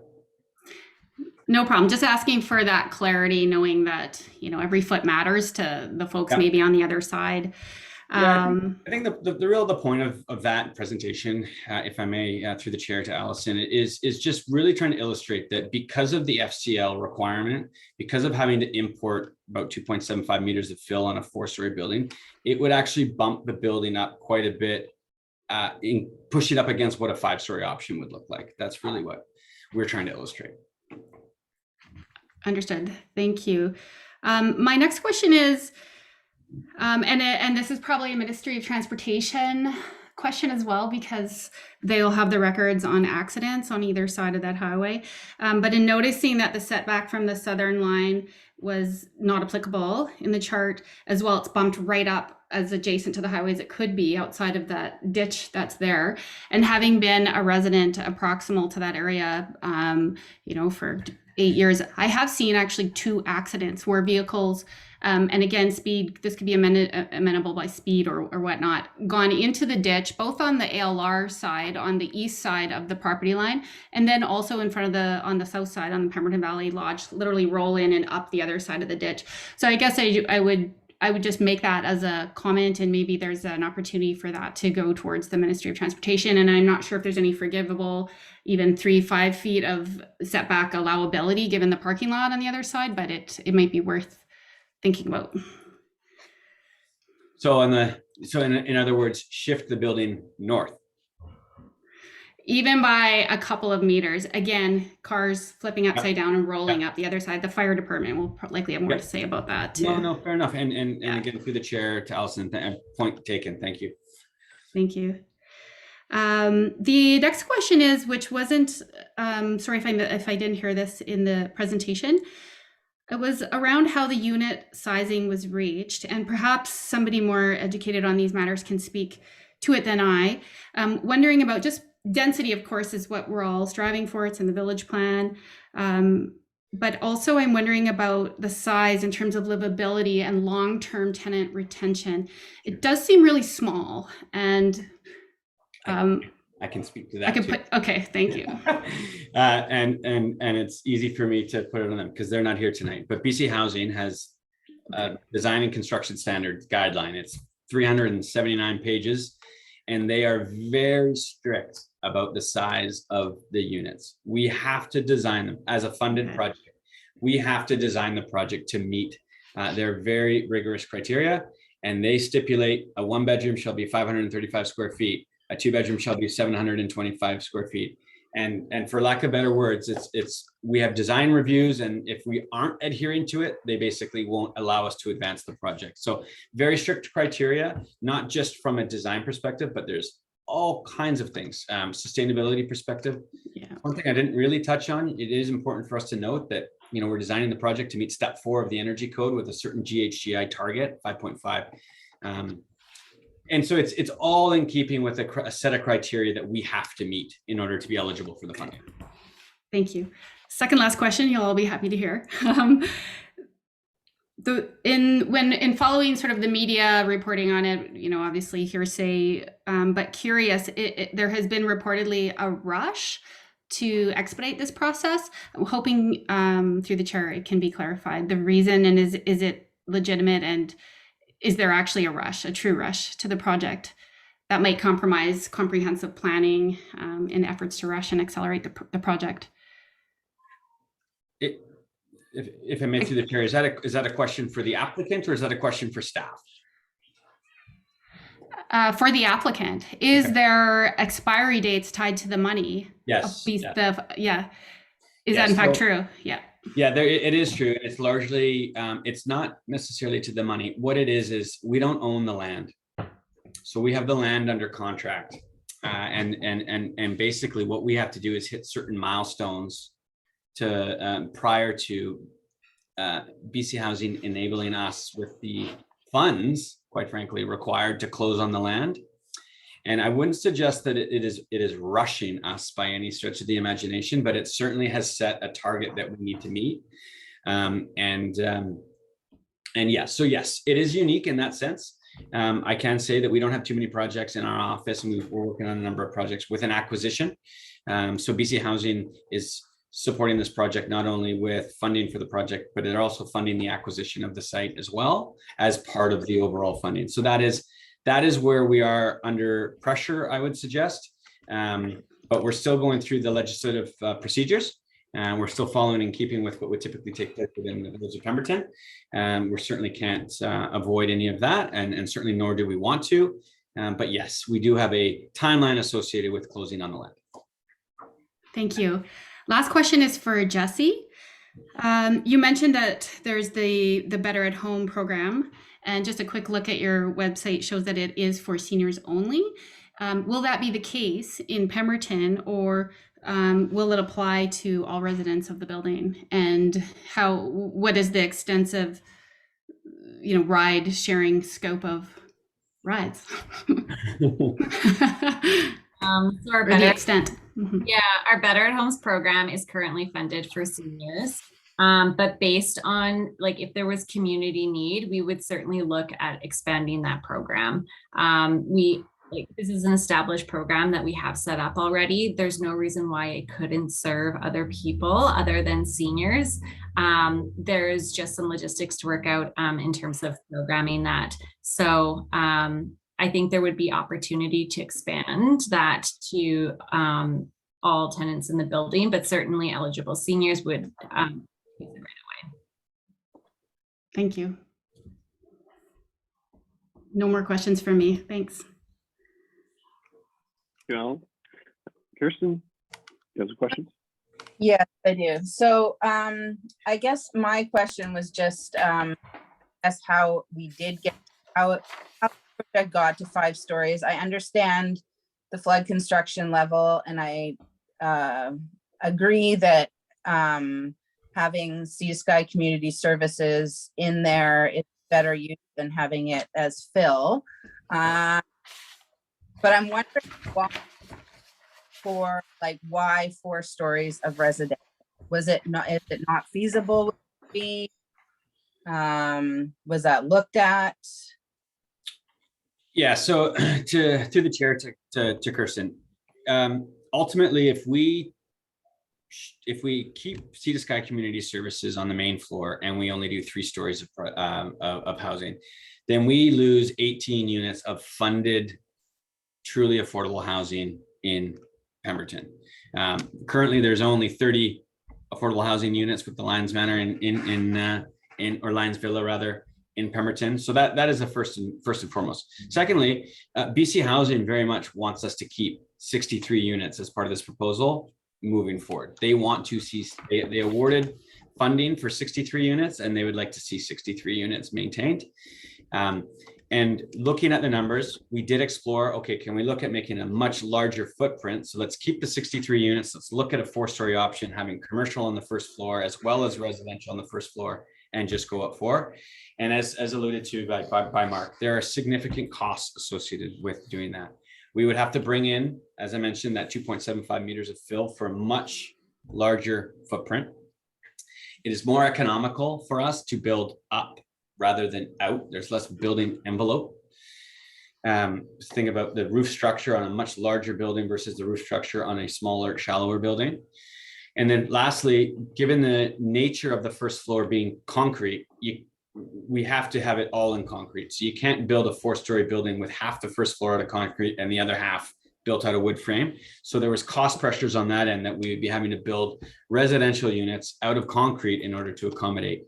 And it was proving to be challenging. And from an urban context, we feel that having a smaller footprint building with more landscaping and remaining and the site remaining in its current form would be better than one big, long, sprawling building that would extend the frontage of the site. So that's the rationale. Was it looked at? Yes, it was. And then I guess my other question was with the market commercial, has Sea to Sky Community Services thought about maybe bringing back, they did run a reuse center in Pemberton. And I'm wondering if they had thought about that back in their space. Good question. We've had staff ask about that as well, but we have no decisions yet on what would go in that space. It's certainly something for us to consider. Okay, and that was all my questions. Thank you, Kirsten. Jeanette, you're on mute. So. Went on mute because my son is screaming in the background. Richard, thank you for your preface. I wholeheartedly agree, and personally, I think this is an exciting and important project.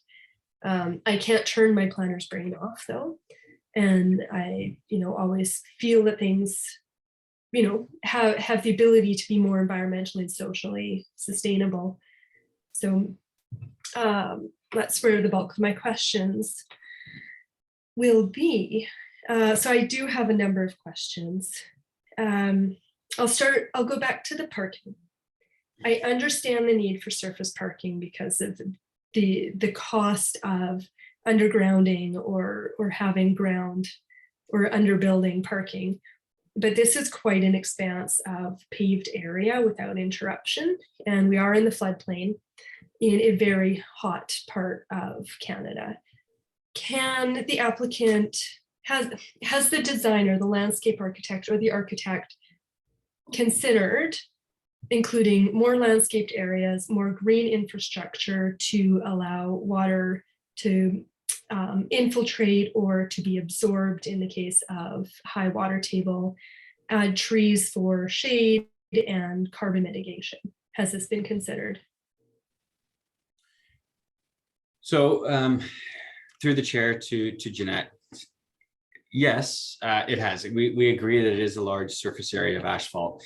As I mentioned previously, we've actually increased the landscape buffer on the north end of the property, on the south side of the neighboring properties, to for a couple of reasons. One is to create a larger buffer, and there was also a concern from the neighboring residents that from flood hazard that the water would flow onto their property. So we have increased the amount of landscape, not just on the north side, but we've also increased it on the south side as well as the east side.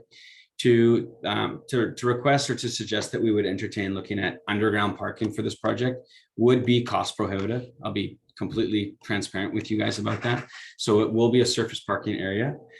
And basically what we're looking at is sort of on that north side is to guide the water there, look at bioswales or something that will help with that.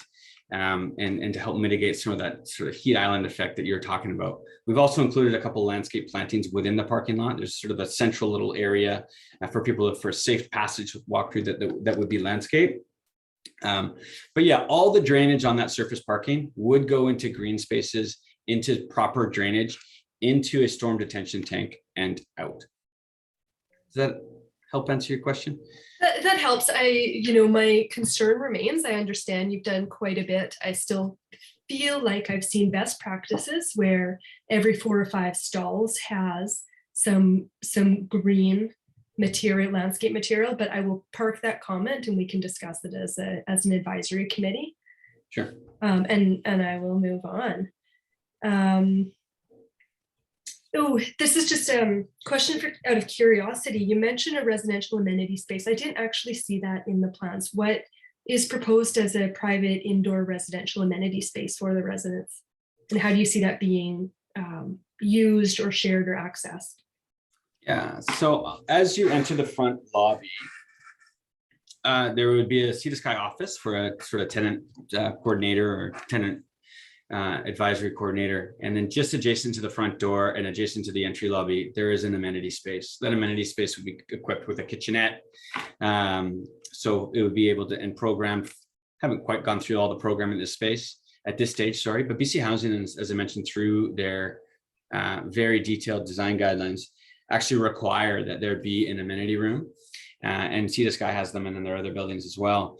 It actually requires that there be 20 square feet per unit. So it's 63 units. That amenity would have to be at minimum, call it 1,200 and some odd square feet, 1,260 square feet. So there is a nice little amenity there.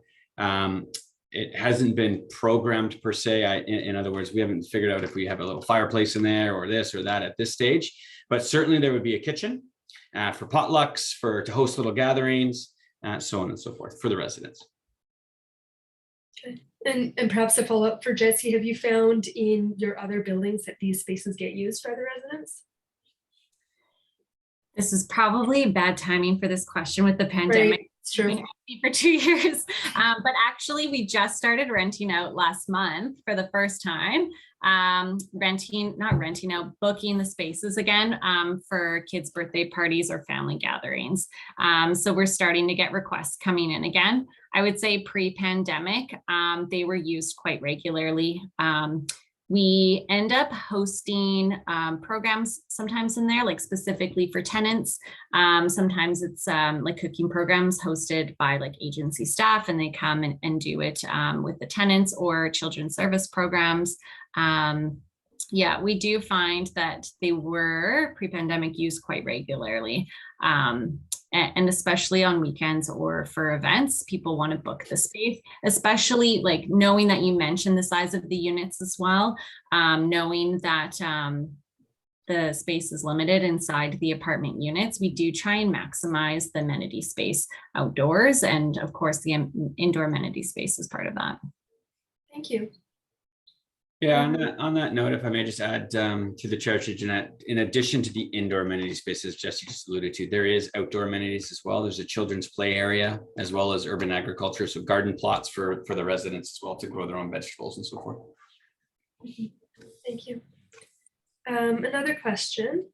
There's mention and some illustration on the plans of a solid fence along the rear of the building interfacing with the highway.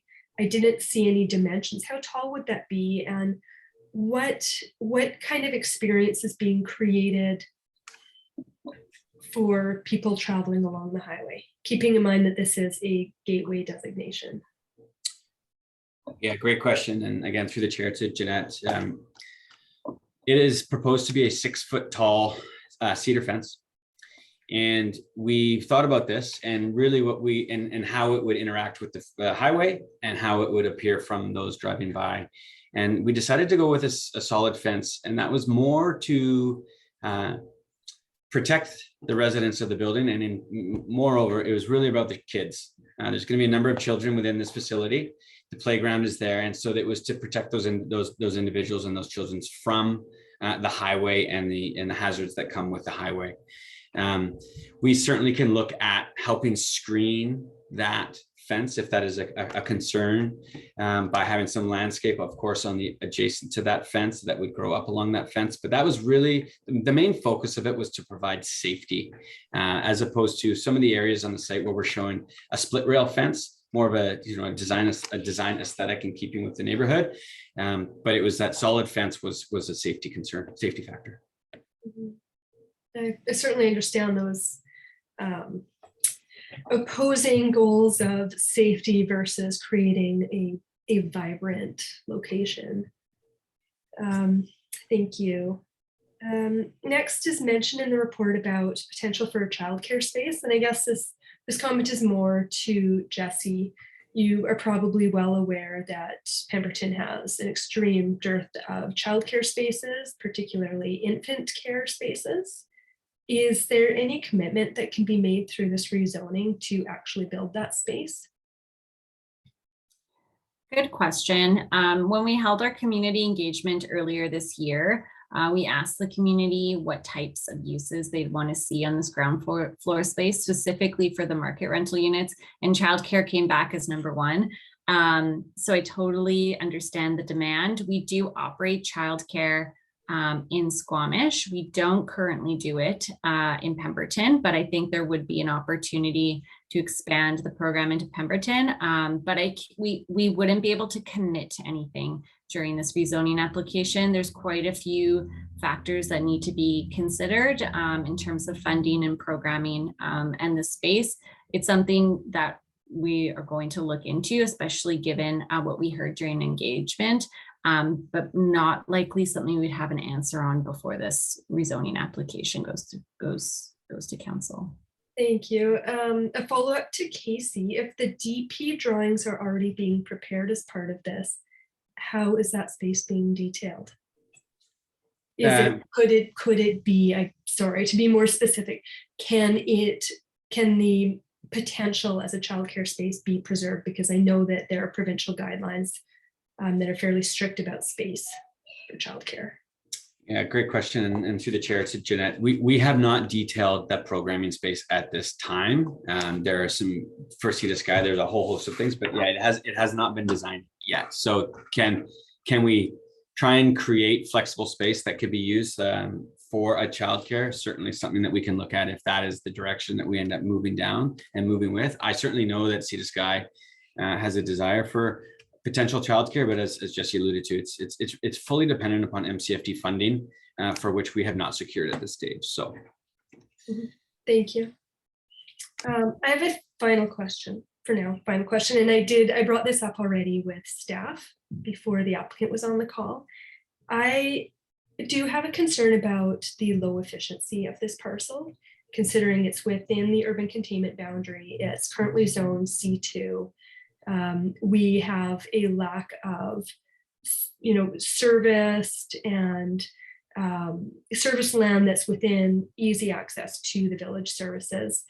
Would you consider preserving the existing density potential on the balance of the site rather than zoning the whole site for your CD zone, or something similar, so that you don't orphan that portion of the site that is closest to the village?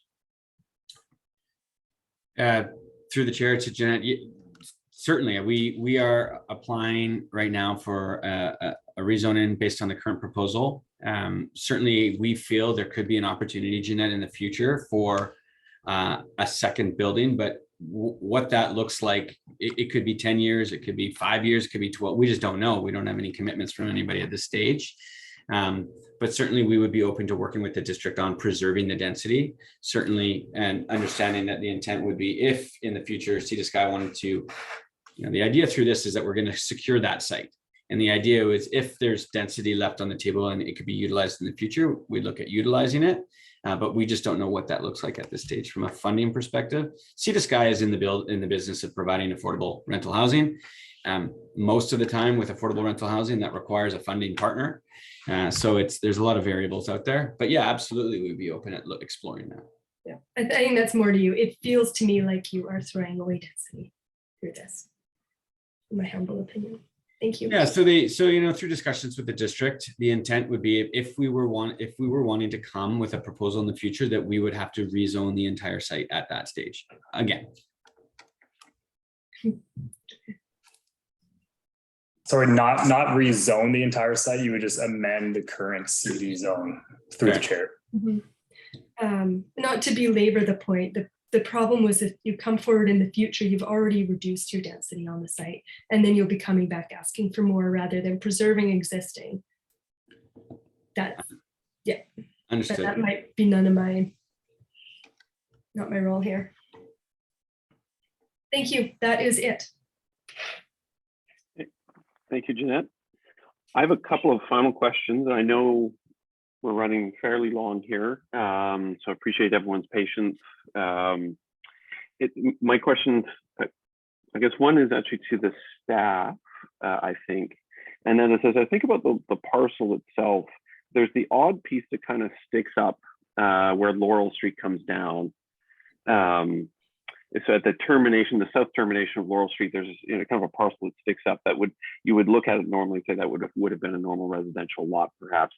Is there a particular reason, or is there something in the OCP that I've missed that's the reason why that was not just perhaps treated as the rest of Balsam Street and had been a residential? Was there any other intent for that piece of land? Yeah, that's a great question, Richard. Thank you through the chair. That is the services corridor for the Glen. So there's the various underground utilities that run through there. I think that's the primary reason for why that was never created. It turned into a lot, essentially. and maybe also some consideration around future planning for fire or access. I'm not sure. Mark, did you have anything to add? Yeah, servicing and potential secondary access, but I don't know the exact history of that initial subdivision. I think that might. Does make it undevelopable, just so folks. Yeah, there's a series through the chair. There's a series of statutory right-of-ways that prohibit the development above them. So there's not much you can do unless that was all rerouted, reconfigured in the future. Mm-hmm. Part of my reason for the question kind of ties back to Jeanette's comments around as if you have that, and that was my hypothesis was that was a service corridor of some sort, and so therefore difficult to develop in the first place. The parcel of land that we might be stranding becomes fairly. There could be a bit of a material piece of land that's stranded because you also can't develop on that little slice. But the other one actually, again, probably for staff, and that is the order of operations. If we've got an acquisition of the property, we've got a BC housing application, we've also got a zoning bylaw amendment that needs to go through. What is the sequence and the relationship between those?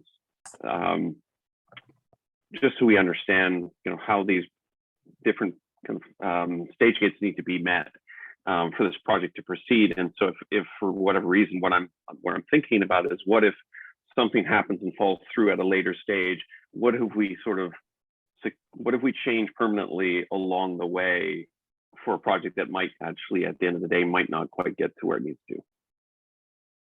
Is staff's understanding that for BC Housing to grant that money or to get those funds, they have to know that the zone is in place, so that rezoning must occur. So the rezoning must occur. That will be tied to an agreement for the use of the land, as I understand it. For that rezoning to occur. Maybe one more layer of detail to help with this. So the BC Housing, as I understand it, will require the third reading of the zoning bylaw to be passed. And so that leaves the final step, that fourth and final reading to be completed. That's usually a fairly straightforward process. That's when prior to adoption conditions will be met, such as the housing agreement, other prior to condition. Yeah, exactly. There'll be a few other items like that. So to try to answer that second part of your question, if for whatever reason BC Housing disappeared after third and final reading, the zone could, I guess, essentially be the fourth reading would just not be adopted on the bylaw.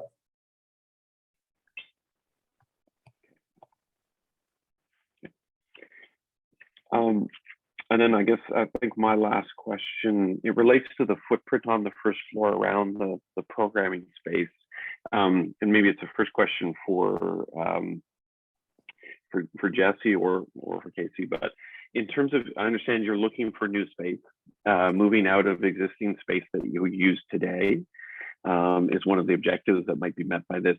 How much space are you looking to, that you currently occupy, that you'd be looking to move out of, that this would replace, and how much of the footprint, the roughly 7,000 square feet that you've got here, would that then take up? And so how much additional space would be open to new program or additional service you might be able to provide? Yeah, good question. So we currently occupy 4 commercial retail units located on Astor Street. They add up to approximately 5,000 square feet. It's kind of disjointed space because there's other commercial units in between our spaces. We kind of do the best we can to operate it all as one unit. So we've been kind of looking for a more cohesive space for quite some time, but the real trigger was that our landlord passed away, and she was a friend to the agency, and she would have, she donated back a lot of the rents and was a big funder for our organization. And so without her, we have a new landlord. Our lease isn't quite as secure. We need to find new space. What we're proposing on the first floor for the in our proposed project is to move current programming and office administration space and expand our current programming. So we don't currently have a layout for that space, but we do have a strategy in place for how we want to grow our programs and services. And so what we've included here accommodates that expansion. It also includes the market commercial, which would be rental units.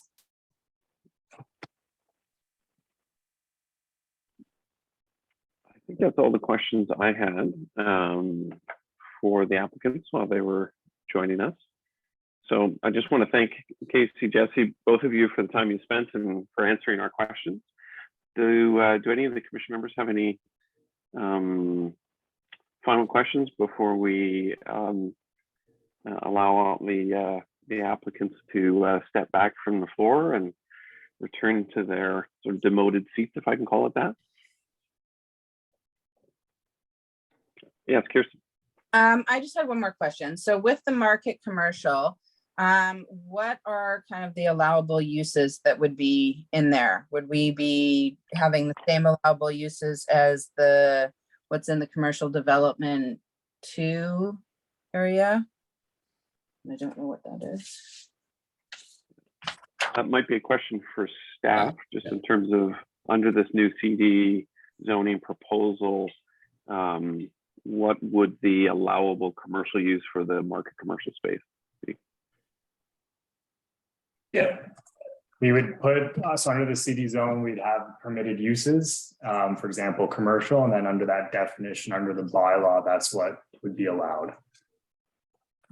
We could go down the path and saying exactly what exactly would be permitted, but then that can potentially open a whole other can of worms. Yeah, staff will have to look carefully at that and tailor the zone for this particular use. So with these CD zones, the likelihood of another project coming in and fitting that zone exactly is so low that it's not something we worry about too much. Okay, so just through the because like through the C2 zoning right now, like permitted uses are convenience store, drive-through business, office, personal service, and restaurant. So would the uses, would they be retaining these uses? Like We haven't decided exactly what uses they were retaining. So like it would have to be like the SSCS and whatever the applicant thinks that would be in the other units. And then that gets presented in the staff report to council under that new CD zone. Okay, so that wouldn't be something. It's not just a cut and paste per se. Okay. Because I know, like, obviously we have different commercial zones where different retail is allowed. And so this would just have unrestricted retail or whatever they are proposing. Whatever they're proposing for this application. So it's not unrestricted. Okay. That conversation has yet to occur exactly around what those commercial uses that would be allowed on this site are. So that's going to be a decision by council as part of this zoning amendment. Okay. To nail down that list exactly. Okay. All right, that's all my questions. Okay, thank you, Kirsten. Any other final questions? No. Okay, Jesse, Casey, thank you very much for your time. Really appreciate it. I think we'll now allow you to step back and join the audience. And so I think it'll now turn to a discussion just of the commission members who remain on the panel, just in terms of where we want to go in terms of our recommendation for council on this one. Leave it to ask them. Yeah, before that happens, we just have to ask if there's any public attendees that have questions. So you can't see the attendees, I can. If you just ask the floor, if there's any members of the public that have questions, they can raise their hand. Okay. All right, well, I will, as chair, I will ask, are there any members of the public with questions for discussion?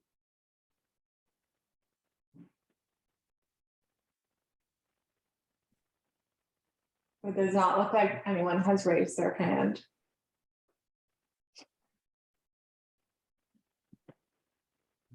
Okay.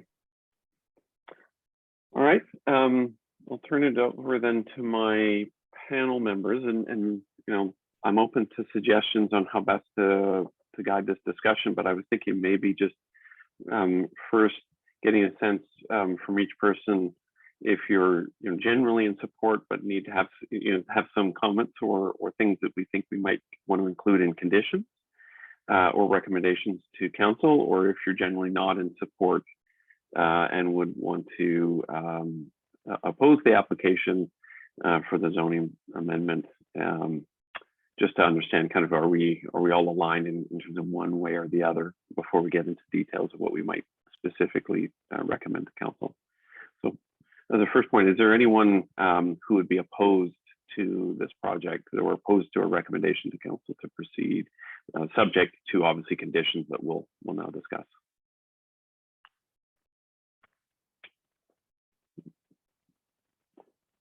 Okay, so is it fair to say the recommendation is likely to be one to recommend that the application, that the council consider the application and proceed with it, but on the basis of certain conditions that we'll now discuss? Is that a fair recommendation? Okay. So maybe I'll want to go one by one through each of us and just get your thoughts on what are some of those aspects that you would like to see included in whether they are concerns or recommendations that you'd like us to express as a commission back to council in this recommendation. I get to, as chair, I guess I get to pick on people. Jeanette, you're not on mute, so I'm going to pick on you first.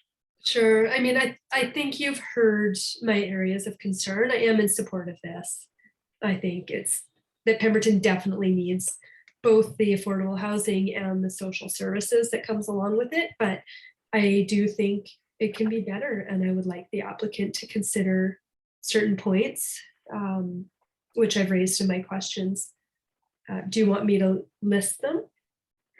Maybe if you don't mind just providing Sure. a quick list, and then it looks like our staff will support by trying to capture some of these as quick notes. Sure. And then we. I think surface parking can be done better. I know surface parking can be done better, and I think the applicant should look at that. More permeability, more green infrastructure. I think it's inappropriate in this day and age to propose such an expansive asphalt, regardless of the buffer around the outside or a safe passage through the middle.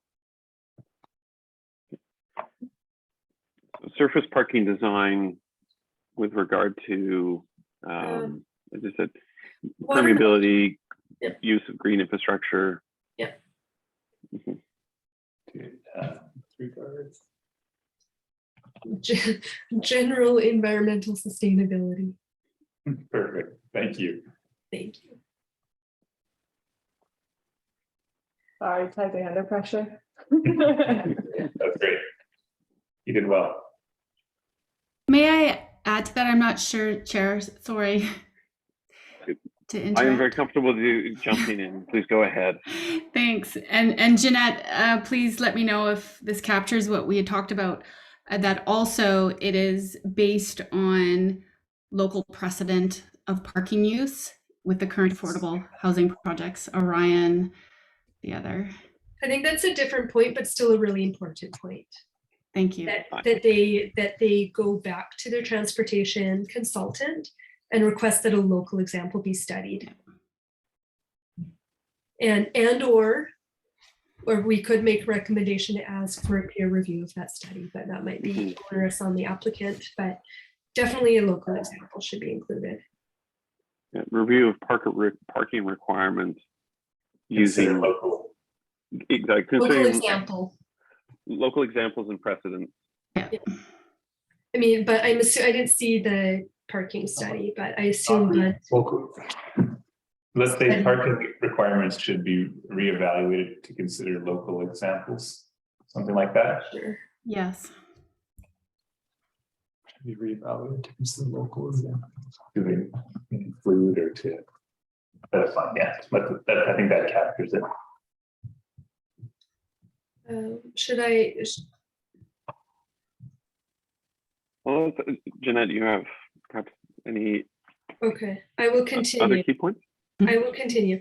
I also didn't see the tree study, but I would like the applicant to flag any significant trees that are being removed as part of this project and consider how they might instead be saved. I know there's gray zone in this, and it's not something I'm willing to just let go of without knowing that the trees have been identified and all everything possible has been done to save those significant trees. Mature trees have the best ability to capture carbon emissions, and they cannot be replaced by new stock with small caliper. So I think that's pretty important that the applicant at least make an attempt. Another one of my concerns is that interface with the highway.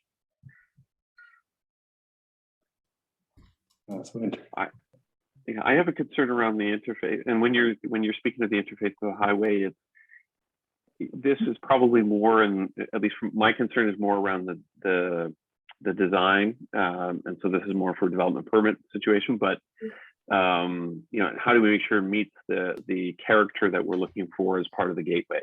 Totally. And how do we make sure, right? It's not a big solid fence. I mean, I know safety concern. Okay, big solid fence might make sense. But how do we make sure that, you know, someone who's arriving from the east, the first view of Pemberton Village isn't a big wall of wood, but actually has something that is inviting and represents our community more thoughtfully. Thanks. I think you explained my point better than. Do you have some specific wording you could recommend for me to type there? And I would just also add in that just remember that this is the advisory land use committee, and we do have a separate advisory design review committee that is going to be tasked with that question in particular to a much greater degree. Great. So, but yeah, if you could provide us with exactly what the language you'd like to provide to council. That I think the design, in my mind, it's the visual design of the site reflects the intention of the site as a part of the gateway to the village. I believe Kirsten had the question. Yeah, I was just going to say that I would want it to have something noted there that that the I can't know how to phrase it, but the PD zone keep the C2 permitted commercial uses. Yeah. I agree. If this may be a space where we'd be willing to or interested in having a more limited set of commercial uses. Mm-hmm. The CT listed that you listed there, Kirsten, sounded like a reasonable list, although something like a drive-through probably not appropriate. But yeah, the general feeling of retail, food service, et cetera, is appropriate. Many other uses would not be. Perfect.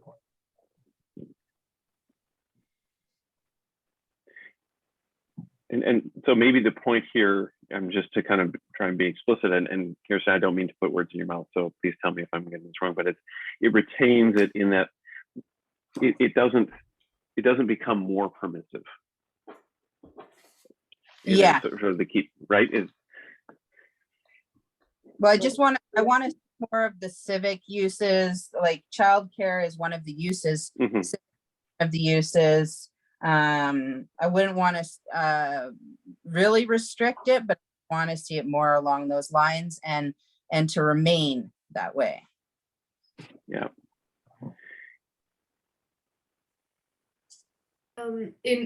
In terms of maintaining its current potential, similar to that, I think you probably all heard, I would like the site to retain its efficiency.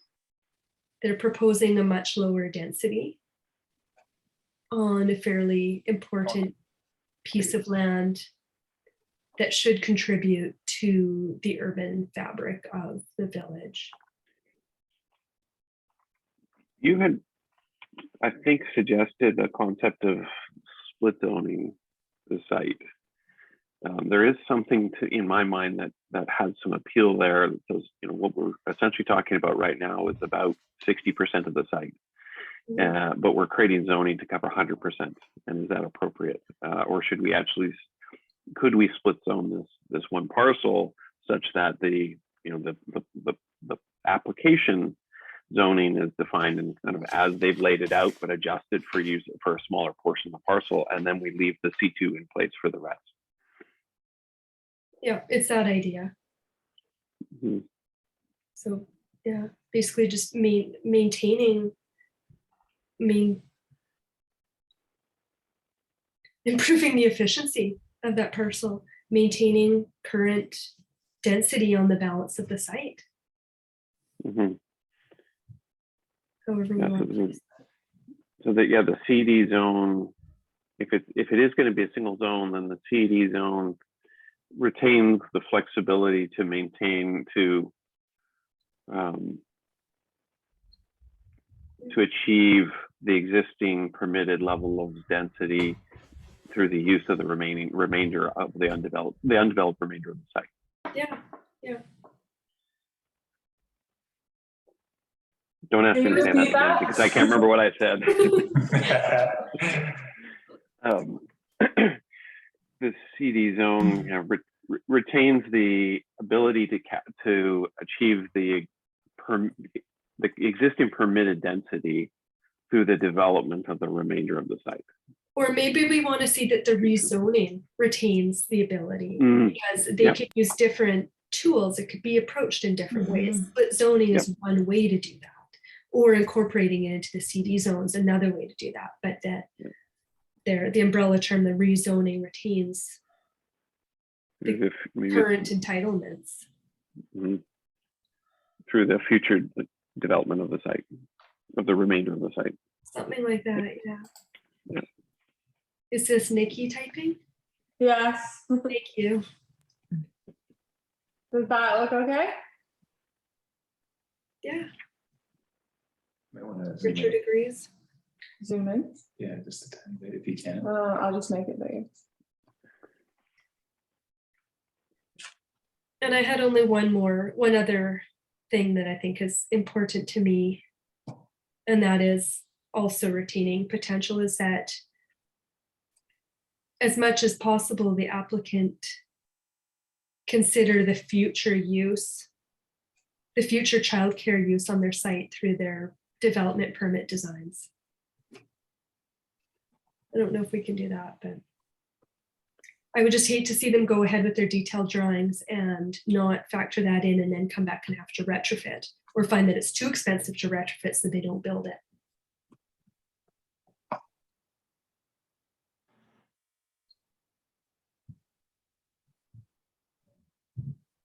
Oh, Okay. is that correct? Sorry, did I capture that? Yeah, I mean, I know that a condition of zoning could require childcare space, but I don't think it's the role of the advisory land use commission to be that heavy-handed, but I know council could consider a condition like that. Mhm. I don't know how other members feel. Obviously, childcare is a critical service that we are insufficient in at this point. So having space that allows for childcare meets the zoning, the design requirements, the regulatory design requirements is key. with that, recognizing doesn't fit in our remit, but I don't mind stepping a little bit outside of our remit. Maybe it's that council I lost that thought, never mind. Allison, you had a couple of ideas as well. Anything else to add to this? Yeah, I think most things have been captured. I'm not sure if, again, this is beyond the scope because it's going anyways to the Ministry of Transportation, but one thing that there's safe pedestrian access linking the trail that is adjacent to the Pemberton Valley Lodge point there through, or the site somehow, to Erdal Road. Because even right now, like, I think it's a great reason to read through this rezoning process to ensure that pedestrian and multi-use pathway exists for cyclists and otherwise. It already is heavily used, that intersection. So I'm not sure what the wording would be around that, but that there is a continuous, a consideration for the proponent to convey in the drawing, the continuous multi-use pathway linking established paths in the village. And then also that the Ministry of Transportation, of course, consider the safety ramifications, which they will, but of the increased use on Harrow Road, and then pedestrian and cycle and otherwise traffic crossing at that intersection now. I agree. I know that MOTI won't want multi-use pathways on the highway, and that includes the bridge, unfortunately, but I agree that greater consideration for bike and pedestrian connections beyond the site should be included. And reflected. And reflected, yeah, on their drawings. In the drawings, in addition to accurate height renderings. I think there's two kind of key points here. One is perhaps more directly for the village, which is that the multi-use pathways that are being proposed and the connections be consistent with the village's long-term vision of connectivity within the community, and the multimodal, multi-use of our pathway. So there's something there that will make sure that the application is consistent with the long-term vision of the village has for its pathway system, the multi-use pathways, et cetera. Then I think there's a separate point, which is that the application, works with MOTI, et cetera, to ensure that we've got an appropriate plan in place for the safety of that intersection, given, both the increase in traffic we'll see and traffic turning onto Harrow, and also the increase in pedestrian and, children, everyone else using the pathway system, including crossing the highway at that point. So, much better wording. Thank you.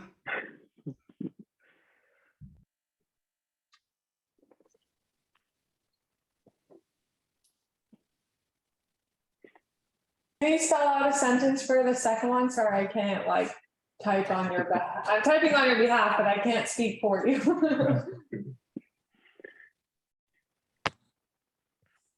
Maybe on the first one, that you have consideration that the application is consistent with the village's transportation plans. I think maybe it's transportation plans, but it's sort of pathway, multi-use plans around multi-use pathways, and the connectivity within the community.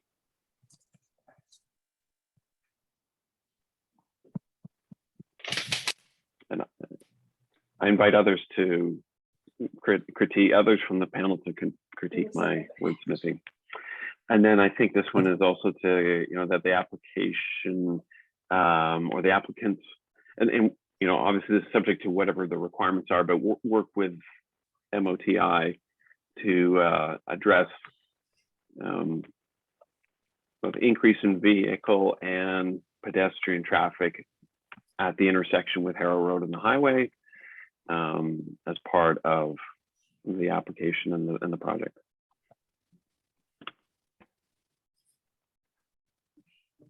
That captures what I was conveying. And the third piece is, and maybe this is overstepping, but having accurate architectural renderings that would go for council consideration, that would reflect that continuous or connectivity of the multi-use pathway, as well as accurate height renditions. it seems like such a small point, but it I think it matters. I think the only question I have in my mind is your question around, or your point around accurate height renditions is driven off that question you had around the 4 floors versus the 5 floors. Yes, Image? because it was an issue within the community, the height of the building. And Mhm. so, as part of the rationale in creating that rendering in the first place, that's how they were trying to visually depict that it was only a little bit extra in height to gain that full 5th floor. So I just feel that on a matter of integrity, there should be an accurate to scale, maybe it's too premature for that, but actual height renderings that the council and or community consider whatever they put out to the public. If you're unmuted. I'd just like to raise my hand. So that 4th floor rendering, it's not a part of the actual application. It's just like a talking point. So you have to be careful in what you say on that resolution. Because if we're not they're talking about it, but that we're not actually reviewing that 4th floor as the DP application or the rezoning application per se. Do you know what I mean? Yeah. And I also like to make it clear that 4th floor building, yes, potentially, like it is a good comparison, but again, that would also have to require a zoning bylaw amendment that wouldn't be permitted under the current zone to begin with. So then maybe it's beyond the scope of the role to come up with a resolution on the matter. Is that fair to say?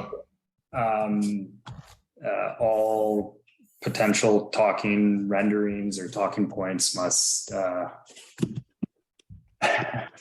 be true to scale. Be true to scale, or it's a tough one. I completely see where you're coming from.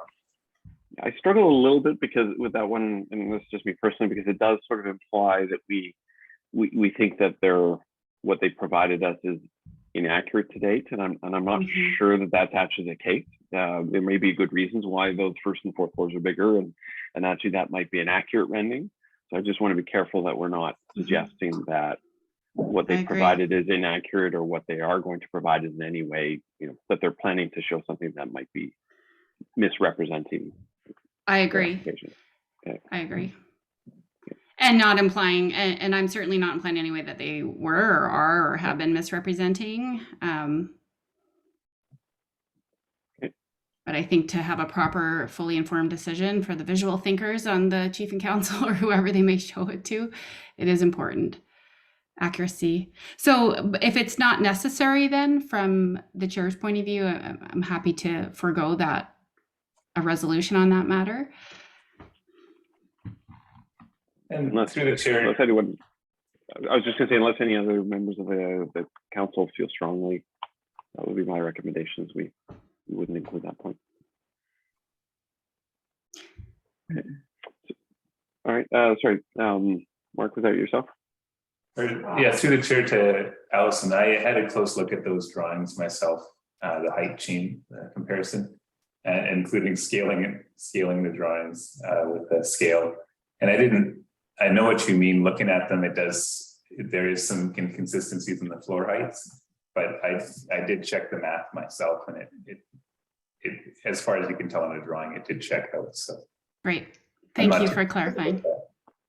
And through the chair, staff would definitely make sure if this conversation comes up at report to council 1st and 2nd readings, we would make sure that that's not the application being looked at, and that is a hypothetical rendering, right? Okay, thank you. That will suffice. Allison, did you have any other points you'd want to add to this? No, because the only last point I sort of consider was the evacuation plan piece, but it does sound like that will be addressed, both as a matter of BC housing and SSCS policy. So that's probably redundant as well to mention. Does the group feel the same way? I'm comfortable with that. Okay. Kirsten, anything else on your mind? No, that's it for me.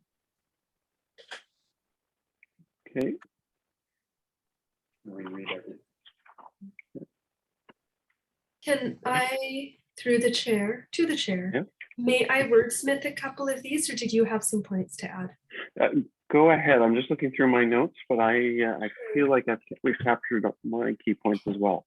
Okay. In terms of the first one, I think it's important to reword this just so the comment doesn't seem like we're asking them to reconsider surface parking. I do think that a project like this won't be economically viable if they don't use surface parking, unfortunately. But I think the point being surface parking design should integrate green features and improve its general environmental sustainability. How does the committee feel about that?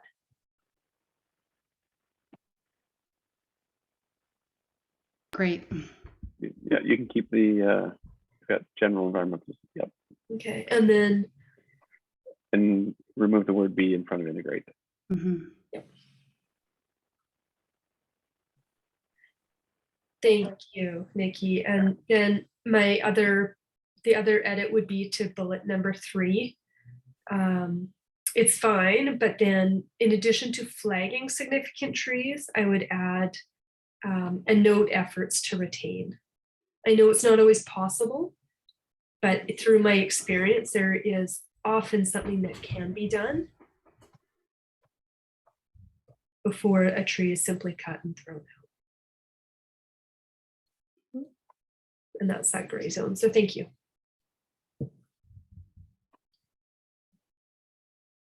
Just going to read through these myself, but does anyone else have any comments on any of them? I wonder if we should clarify the 4th. I would just read. Yeah, just from what I heard, please comment directly, but that, to point them specifically to the safety barrier and improved aesthetics, or I'm not sure what you're trying to capture there. Yeah, but visual design of the site, particularly the fence line separating the site from the highway, Yeah, should be designed to reflect its role as a gateway property to the community. right. Or you could say including the design so that they look at the whole. Yeah, perfect. Yeah, the fence between the property and the highway, I think.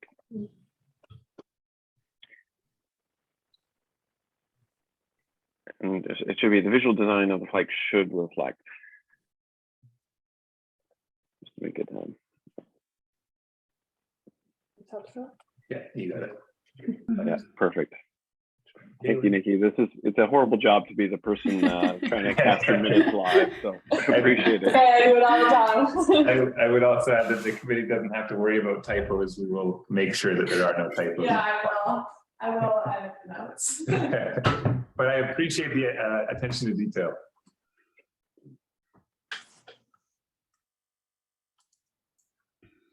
It's actually on the next one. CD zone retains the current permitted commercial C2 uses and does not permit, maybe just a suggestion to others to see if you agree, does not permit uses not consistent with its civic nature.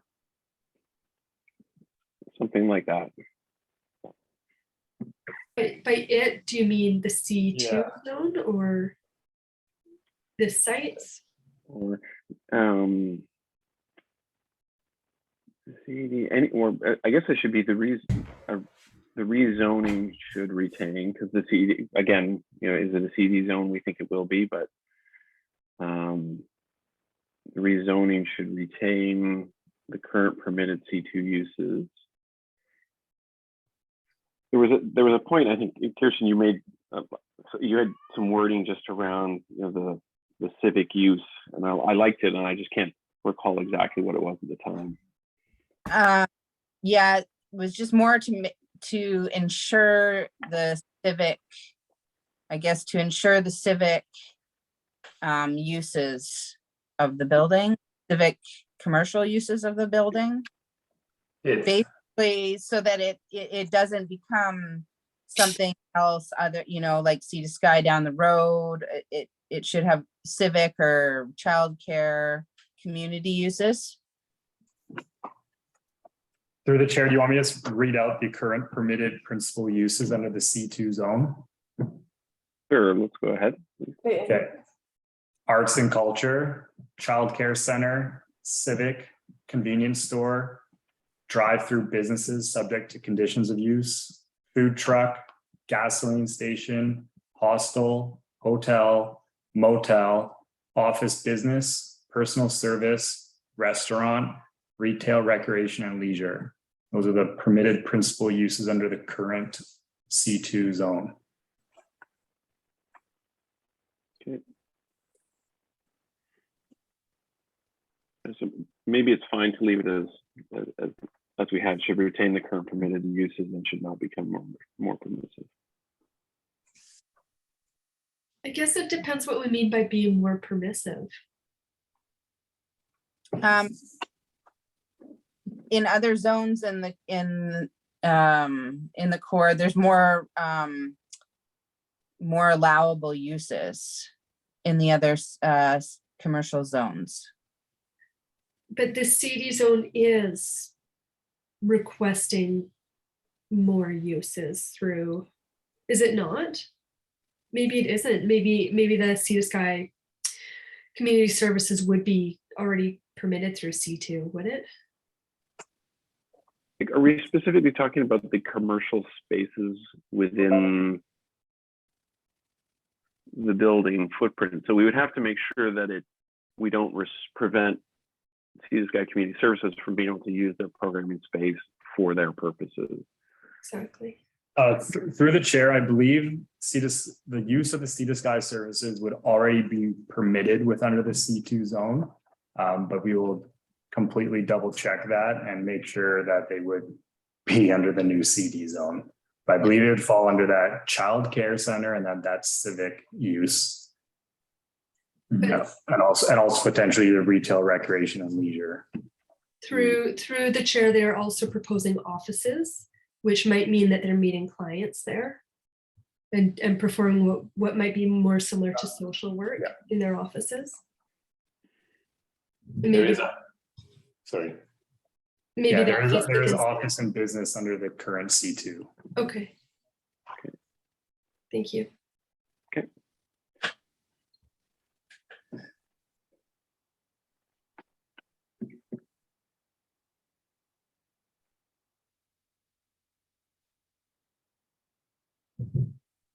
Okay.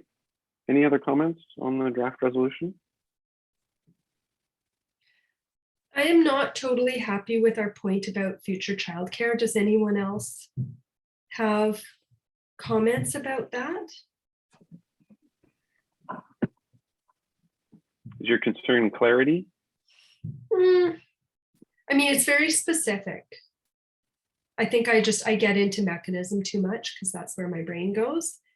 But the point being, the applicant should do everything they can to put in a childcare use because it's desperately needed. And I'm saying everything short of a covenant should be put in place through the rezoning, but I don't want to say that. Yeah. Does anyone else have strong opinions? I guess my point, well, do others have a point of view on this one? I'm thinking if you want to be specific, you could say something like the applicant design shall not preclude the the possible usage of a childcare center or something like that. So it keeps it open, but it also makes it clear that it must meet those specs. Yeah. Yeah. Is there anything we can say as the advisory land use committee that says we really want this? The applicant should continue to strongly work towards including this. I have a concern about tying, I mean, we're obviously tying their hands or trying to tie their hands to some degree. I worry about tying their hands too much here. They're trying to do good in this community in a significant way. And childcare is an important need and it's absolutely required. But I worry about forcing them to try and make space that fits for that purpose when their ultimate goal is something different for this. So I agree. That's my worry about being too explicit on this or too narrow. Awesome. Yeah. I agree too. So what It's there. But it's not there yet. the applicant should consider future child care use. Yeah, maybe it's fine. Maybe it's fine. But I wonder, I mean, I would be, I don't know about others, so I would almost soften it a little bit further and just say, whether it fits in this resolution language or not, but it's, we encourage the applicant to consider. It's just to say, hey, we really want this.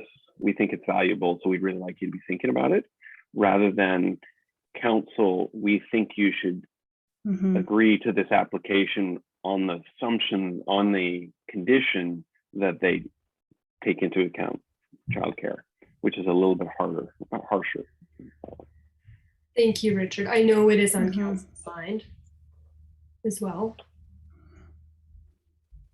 So we would say the advisory land use committee encourages the applicant to consider future childcare use through the development permit.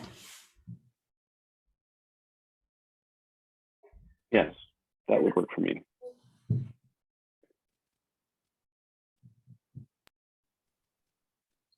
Or encourages. Encourages the Applicant to consider. Great. Yeah. And that probably doesn't become one of the subject to the following recommendations. I guess that fits. It's just a recommendation. Yep. Encourage. Yeah, it's fine. Okay. Anything else?